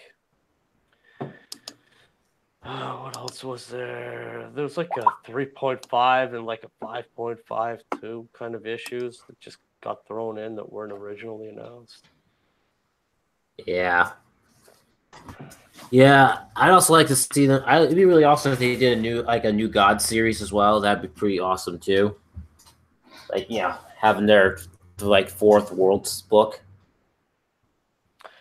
Yeah, I'm not sure if I guess Mr. Miracle is kind of whatever, New Gods, but yeah, but it'd be like focused on like the other characters like Orion and the others. Yeah, I'm not sure if that's canon though. Mr. Miracle. Mr. Miracle? It should be canon. It seems like it is, but they could always we could always play off of that whenever it's done. I know. It'd just be kind of cool to have Orion and the Forever people and some of the other, other new gods appear and stuff. It'd be kind of cool. Yeah, I've never. They're like going throughout the galaxy. Miracle. What? So I never even heard of them until Mr. Miracle. Haven't you heard of Darkseid? You're a Darkseid. Yeah, fuck. That's a new god, so you have heard of it. Yeah. Dude, your DC knowledge needs to expand your knowledge. Well, yeah, now that Marvel just jumped the shark for the umpteenth time. Are you trying to say you're a Marvel fan before you went to DC? I've never even read a DC book until like fucking 8 months ago. Why are you so biased? Or why were you so biased? Never felt compelled to read a DC book. What? It's DC. Yeah. I don't know. Just never cared. It's heresy. Just fine reading Marvel. What can I say? Look at... Oh, wait. Is that a Moana joke? No. Okay. Maybe. It wasn't meant to be. Okay. So, yeah. Yeah, so, yeah, right now I'm waiting for Challengers. So, yeah, Terrific's great series. So I'm definitely going to continue collecting that one. And what else? Oh, yeah, Immortal Men. So I'm waiting for that to come out when it does come out. Well, there's a new Hawkman. I don't know. Oh, yeah, I have to check that out because, yeah, Hawkman is one of my favorites. Justice League. Right now, the new shit I've added to my Pull the Terrifics. I got Sideways on there, Immortal Men. Yeah, see, they need to like have like a space comic that like features Lobo as a character. That'd be really fun. Where he's like off in space, like a group of Justice League outlaws. Odyssey. Yeah, so there's 3 new Justice League books coming out. What's Justice League Dark, Odyssey? I don't know. It's kind Wait, of there's a got Justice like League Dark Starfire. coming out? Just Google search it. Fuck. I don't know. It's got there's 3 new Justice Leagues. Justice League Odyssey has Starfire, Jessica. Oh yeah, that's fucking Dark Side. What? What am I looking at here? Of Cyborg, Starfire, Jessica Cruz, and Dark Side, and Azrael too. Shit, son. Okay. Look at this. So shit. it says Justice League Dark will debut in June 20. Will be due on June 2018.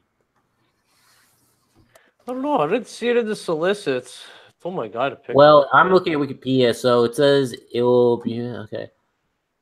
Let's see. The team will feature Zatanna, John Constantine, Swamp Thing, Man Bat, and Detective Chimp. But it will also be led by Wonder Woman. Oh dear.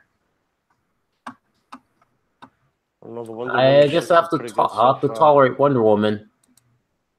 Wonder Woman's been good so far, especially in it's just I mean, as a character, she's never really been one of my favorite characters, and I kind of don't like it when they have like the main characters come in to like in their sense try to prop up the others. It's like, let them be on their own stuff. Yeah. And they made her the leader. It's like that to me. It's kind of like doing what they did with the Justice League Dark anime film, where they had Batman be a character throughout the film. Yeah, both Wonder Woman. But yeah.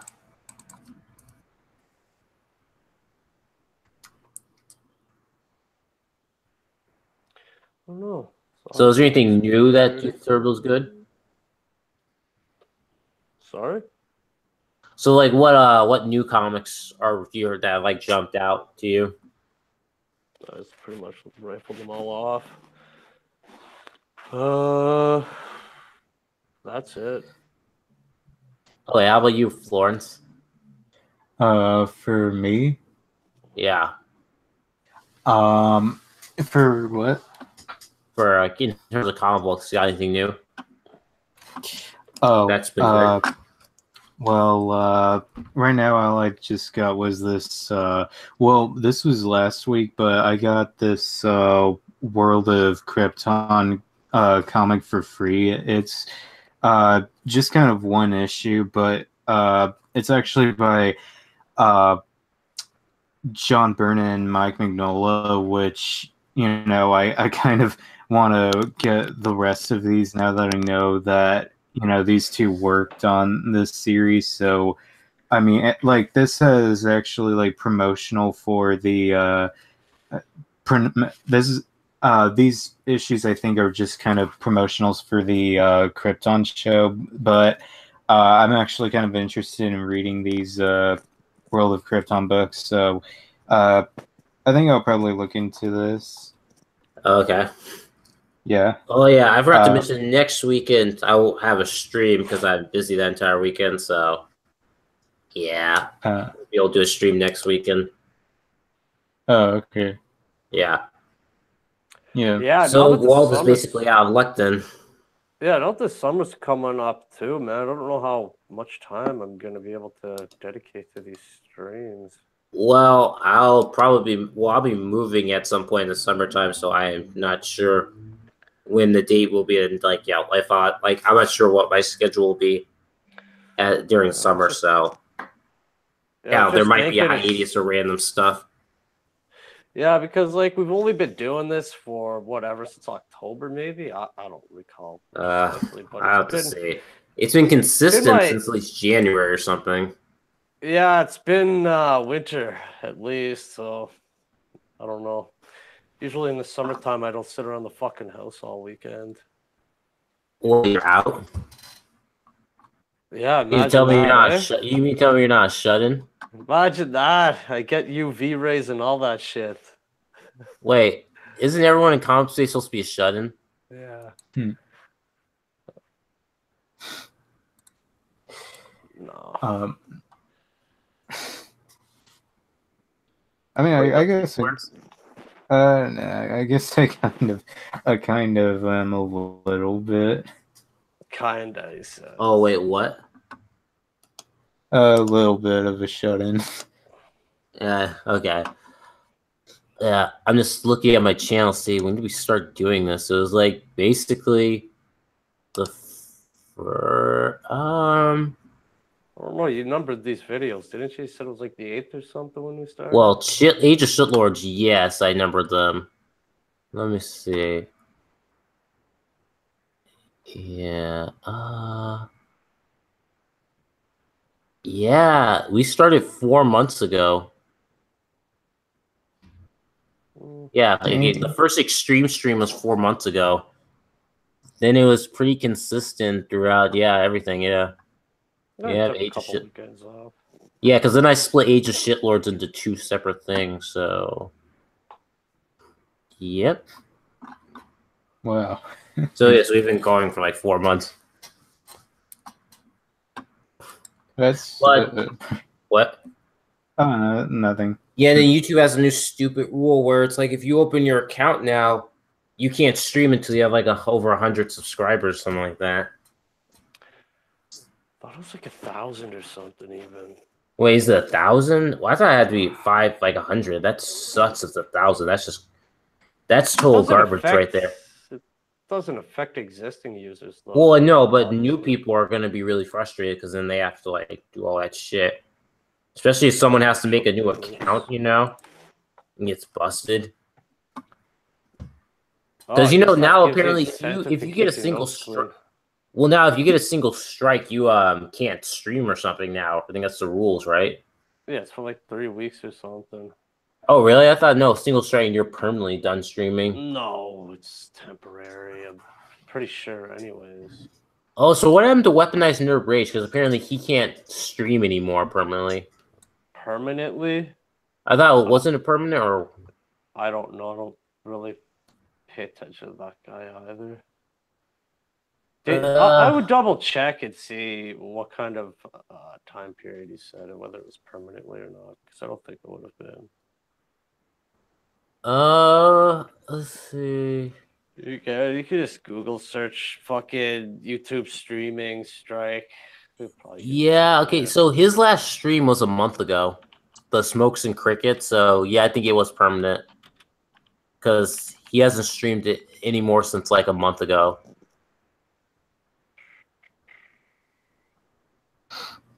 YouTube?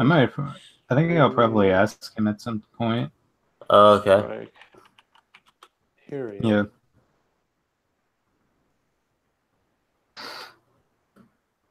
Oh, God.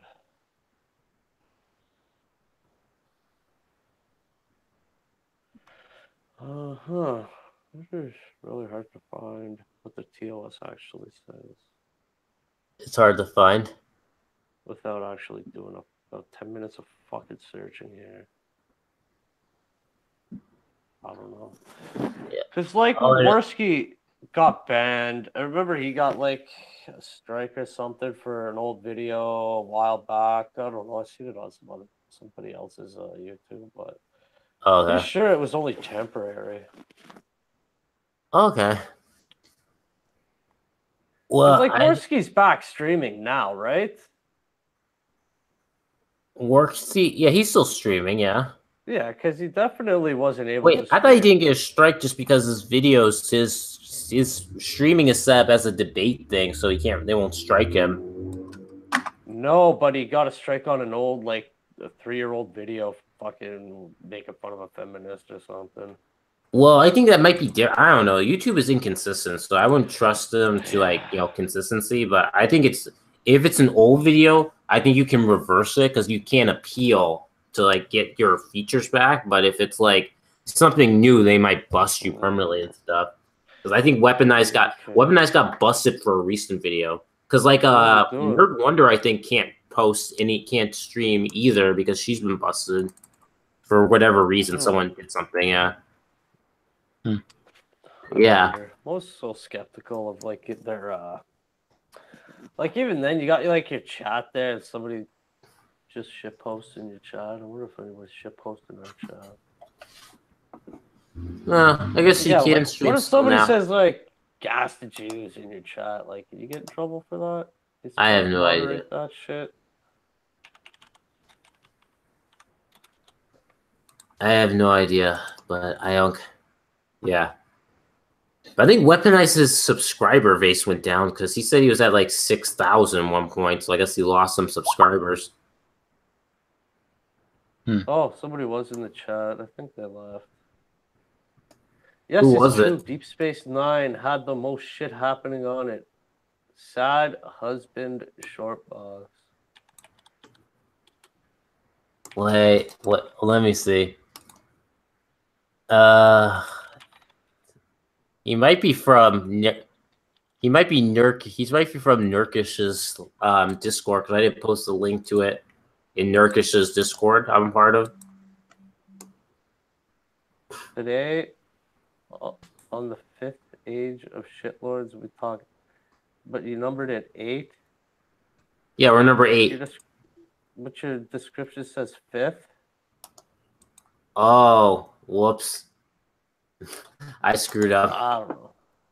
Yeah, sorry, I made a mistake. I mislabeled it. Just don't put my info in the descriptions. What do you mean? What info? Don't put Ricardo Saraceno on any of the videos. Like, if somebody's trying to search me, I don't want them to be able to find these videos using my name. Wait. So is your account actually named? Is your name actually Ricardo? Yeah. What do you think? I just made up some fucking name, Ricardo Saraceno? Yeah. Like, why would you do that? Why don't you have an alias like the rest of us? Because I don't give a shit. But you could get in trouble. So Carefully Monkey did a video about why you need anonymity. Yeah. Look what happened to Count Dankula. You could be like the next Dankula and stuff. I don't do stupid shit like that. I understand. I don't try to be edgy. Okay, well, okay. So, wait. So, I can't like you're saying in the description you don't want me to mention that your name's Ricardo.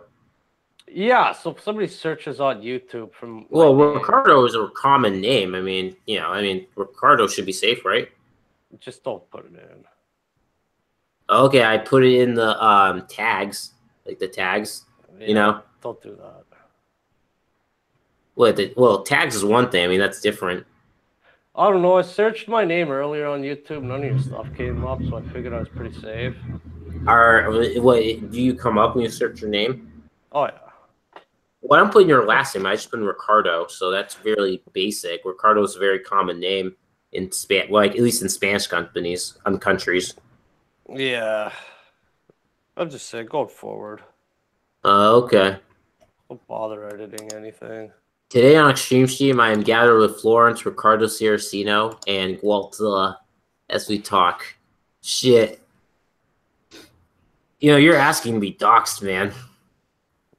They could dox me. What are they gonna do? Come to my apartment? They'll contact your local Antifa and call you a Nazi, and then they'll. Because where I live, people are posting signs saying like Nazis get killed on site or something like that. It's something really crazy. Like we have one like nutty guy basically come in asking, are there any fascists or Nazis in our store or something like that? It's like freaking insane, yeah. To be completely honest, I live in Canada. Yeah, you guys have Antifa members, I think, right? Everybody is like fucking a little bitch. What does that mean, little bitch? Nobody here is fucking slightly intimidating. Well, you guys have several serial killers, actually, so. Yeah, well, that's serial killers. Serial killers aren't gonna. I'm not worried about a serial killer. Well, if you read, Jeff the Killer and stuff, he tracks people through online and doxing people to kill them. That's all right. I'll take my chances. I'll hedge my bets on the serial killers. Okay. I'll even hedge my bets on the Antifa. I don't know. Do you guys like scary stories? Yeah. I kind of watch those regularly, actually. Yeah, you should subscribe to Corpse Husband because that guy does a lot of scary stories that he like reads from like people stories either people tell him or stories he found like on Reddit or Creepypasta. Yeah, I've actually been watching his Search and Rescue Woods story, Oh which yeah, is actually, you know what? Did you see like his video "Why I Quit Being a Hacker"? It's like someone whose story on the deep web. It's like yeah. a deep web horror story. Yeah, it's really crazy. It's like there's a website called Welcome to the Monkey House where basically it's essentially like it's those it's one of those red room stories where it's like you have this website on the deep web. People get to watch people get murdered and stuff. So yeah, it's like circusy, like where people are like where victims are dressed up as like animals before they're really murdered. What? It's fucking gross. Just go to YouTube and type in, why I quit being a hacker, deep web story. And it'll be like the guy who did the video is called Corpse Husband, and it's basically a story on Reddit. Like there's a subreddit on the website called No Sleep, I think if it's called, where people post all these creepy stories. Definitely not searching. And it's creepy because what he does is he narrates a story, and he has like very creepy music as well as creepy creepy images to go with the music, like that on screen, which can really creep you out and sets the mood. So yeah, it's pretty creepy. Yeah, I can find it on YouTube because I watched it. I was posted in DMs. Yeah, as far as I know, the Search and Rescue Woods story is actually going to be turned into a season on. I think you guys have seen Channel Zero. No, what's Channel Zero? It's basically this show where they kind of take these different creepypastas and no sleeps and turn them into seasons. Like the first season. Is this like a TV show or is it like online? It's on Sci-Fi. The first season is Candle Cove. Yeah, the first season is Candle Cove. The second one sounds is awesome.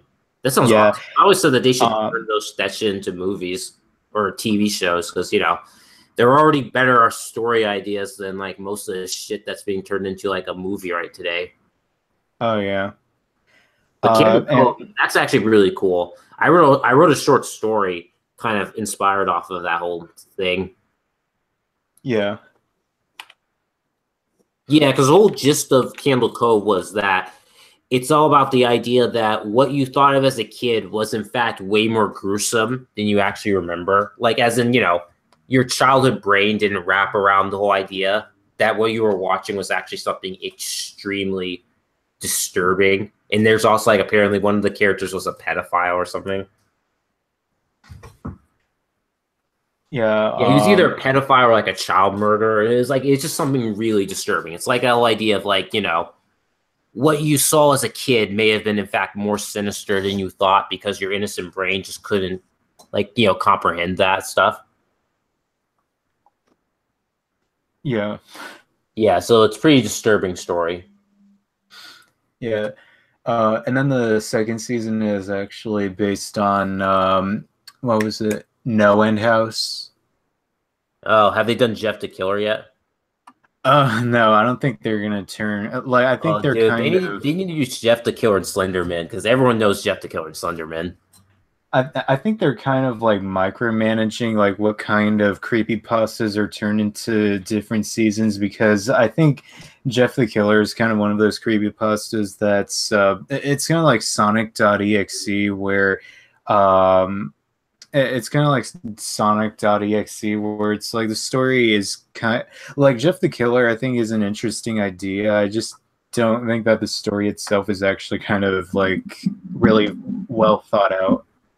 Well, I mean, his origin story is kind of interesting. There's his origin story, and then there's some of like the other stories where he kills people and stuff. Yeah. All right, boys. That's it from me. Oh, really? Got this little shithead sitting here. Taken out. Wait, what's wrong with the dog? He's sitting at the door whining. I can't hear him. Oh, you're lucky. Anyways, I guess not next weekend, but the weekend after. Yeah, it should be. Yeah, probably. I mean, I'll have to check, but yeah, next weekend no, but weekend after I'm pretty sure it should be fine. All right, man. Well, hit me up in the DMs. Okay, sure. I'll see you All later. right. Nice talking with you, Florence. Same here. Yeah. All right. Cheers, guys. Yeah. So, did you see the hacker video, Florence? The hacker video, yeah, I've seen that one, and you saw the one, why I quit hacking. Yeah, I think I saw that a long time ago, like just recently this month. Yeah, it's pretty recent. That one was creepy. Welcome to the monkey house. Yeah, it's like especially when it was like spoilers when like the guy in the monkey house ends up like hacking him back, like tracing him back, and then he has to like go into hiding because of that. Well, he doesn't go to hiding. He destroys his computer basically. The guy didn't trace him. Like fortunately he didn't get traced. It's just like he had to basically tear apart his computer in the process to stop from being traced back. Yeah, the IP address.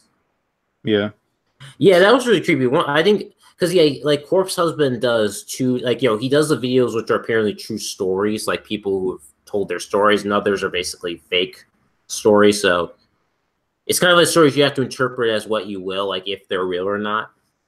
Yeah. The woods ones were kind of creepy too. I watched the ones where he brings up those stairs in the woods. Yeah. Like they keep saying don't go on the stairs. Yeah, I always kind of figured that the stairs, I kind of at first interpreted the stairs as in like, oh, the stairs are in the ground. But then like I actually like went back and heard it again. And then I realized, oh no, he's talking about an actual staircase. Like, and then that's just kind staircase in the woods. Like that's apparently there's a phenomenon like that. But in his stories, it's like you don't go on the staircase. And then one of the stories involved him finding the dead kid's body, where it looked like his insides were completely all mushed up or something. Yeah, and then it was very disturbing.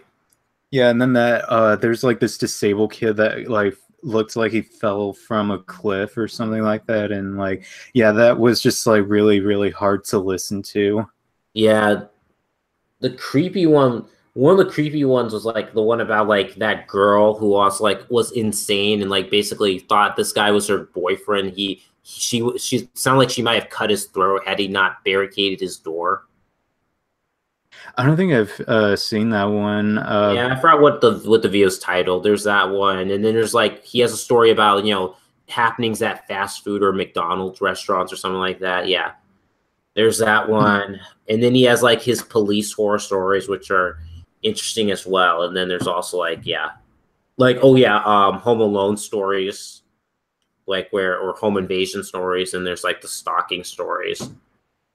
Yeah. The paranormal ones are pretty creepy too. Like one of them actually had like a video where the guy's like going in his house and he's like apparently it shows like a shadowy figure in the video. Like there's actually a video footage. Yeah. Yeah, that was creepy. And let me see. There's also like I just kind of really dislike like it's not that I don't want to hear it. It's just I mean it's child death, so it's like I can. No, I'm just kind of saying that in horror. Wait, like, which one? You heard this in the video? Just kind of in general, like whenever I hear of child death, it's honestly kind of really like it's really disturbing. Oh yeah, it's like one of those things where it's like I don't want to hear it, but I do stupid things where I watch that shit while I'm going to sleep, like watching his videos because his videos are genuinely actually really creepy. It's like what makes it creepy is not the fact that there's no violent imagery, but it's the music, his choice of music and like. His choice of music, his voice, and like the images that he has on screen, like the creepy images, just like freak you out and stuff. There's no jump scares or violence. It's just the atmosphere. Yeah, sometimes I kind of like when I'm listening to stories, I kind of have the tab open and the video playing, but then I just kind of like go into another tab while I'm kind of listening to that. So like let me see. Um, I I've always kind of whenever I actually listen to those videos, I kind of get like this inspiration to want to do like because I was thinking about doing like short horror stories, but I was actually kind of thinking that this idea that I have in my head that maybe this could actually just all take place in one town, like a fictional town in Oregon, in maybe Oregon, where it's like all these really weird, strange occurrences that happen to different people, and like sometimes like the like different characters will be kind of like callbacks to like I'm not sure if I can really explain it, but pretty much yeah, all these different stories are kind of connected because of this one town and these like recurring characters kind of yeah. Well, yeah, it's kind of like what is it? It's like that. I'm sorry. It's like yeah, so kind of like Scooby-Doo Mystery Incorporated that takes place in that one town for most of the first season. Yeah. Yeah, that's interesting. Yeah, so like I wrote a short story, or I haven't finished a short story that was kind of based off of Candle Cove, like the TV that creepy pasta, where it's not exactly like it's kind of based on the idea that parents don't know what their kids are watching. You know what I mean? The idea you never know what your kids might be watching. So yes, so like very disturbing things happen, on this show that this kid watches. But his parents never notice it and stuff because like it's like something supernatural. And it happens every 6 years. So it like hints at like, at like 6 it happens, at 12 it happens, and 18 it's like the worst happens because it's like 666. So it's basically like a TV show like that's demonically possessed or run by the devil or something like that. Yeah. Oh. So it's like that. Yeah. It does a whole like So he first sees it when he turns 6. Then after that it disappears, and then it comes back on when he's 12, and then at 18 it comes back on again. So yeah. Oh yeah.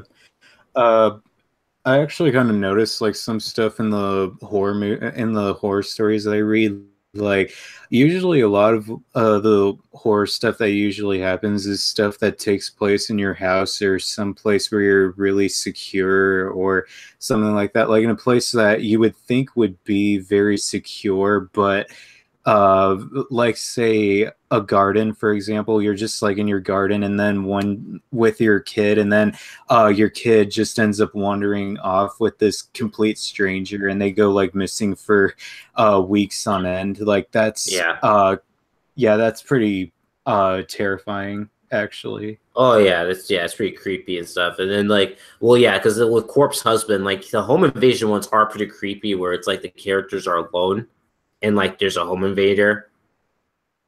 Like especially interesting how some of those stories have involved people who are on drugs and like they're so out of it that they're almost like psychopathic because like they're high. Just kind of shows you that drugs can really, turn people into like some really fucked up shit. Yeah. Because there's that one story about that girl with her like brother who has asthma or something like that, and like this guy like gets into their house because their parents their mom left the door unlocked or something like that, and he's like just sitting there like smiling like with a very creepy smile. And then she like goes back into her room, and he like eventually gets there and she locks the door, and like he apparently like has a knife at the door and they don't know it's a knife. Yeah. What I like about how the story doesn't describe him having a knife, but it's like when they get out of the room, they notice, oh, this guy had a knife or something like that, Yeah. So yeah, they do a really good job of like showing like the final reveal, that there was a knife. But yeah, there were 2 deep web stories. There was the Monkey House story, then there was one deep web story where the guy actually like he apparently sets up a drug deal and comes across like this death cult or something, and then he gets kidnapped and indoctrinated or something like that. And then, which is, it's very fake, so you can tell it's not real. And then the third one is basically the person's exploring the deep web. They get a suggestion from a friend, and they stumble across a guy who basically finds their IP address all the while. He basically, it's like the video essentially is this guy who who was appearing live streaming, and he notices the person's IP address, and like he's like uses this kid's blood to like scroll the IP address on the wall in the video because he like has like a kid who's like in like who's been bloodied or something like that. It's really creepy and disturbing. Yeah, I think I heard a similar story where it's like this guy, he kind of just like with most of these deep web stories, he kind of goes into the deep web and then just kind of pops into this one place where it's just this one like it's kind of like a chat room where it's like there's he's talking to someone through a camera, but like the guy on the other end, he's just kind of like, I don't know if he was in a mask or in a hoodie, but like I remember the guy that he was actually listening to, he actually was like trying to trace back his computer, and the guy kept trying to like turn the computer off and turn it on, but he just couldn't until he had to unplug the computer and like rip out the battery. Like that kind of like that kind of thing is just kind of really would be freaky, like looking back on it. Yeah. Oh yeah. Yeah. Oh, what? Oh, nothing. No, what were you about to say? I was. Oh no. Well, I was also going to say that, well, technically, this is kind of just like a preference, but I've always really liked like the supernatural or paranormal type of stories. Like, they're just kind of, especially he has several Ouija board story videos because Ouija boards are very dangerous to use. Yeah. Yeah, one guy was really insane and let like a demon come into his dreams. Like that was really stupid. Oh yeah. There was this other, well, this was from another channel, but there was like this one story about this kid who actually used to go stay at his grandmother and grandfather's house, and I think every night the grandmother would be in the basement, sort of. So I just kind of like calling to the boy.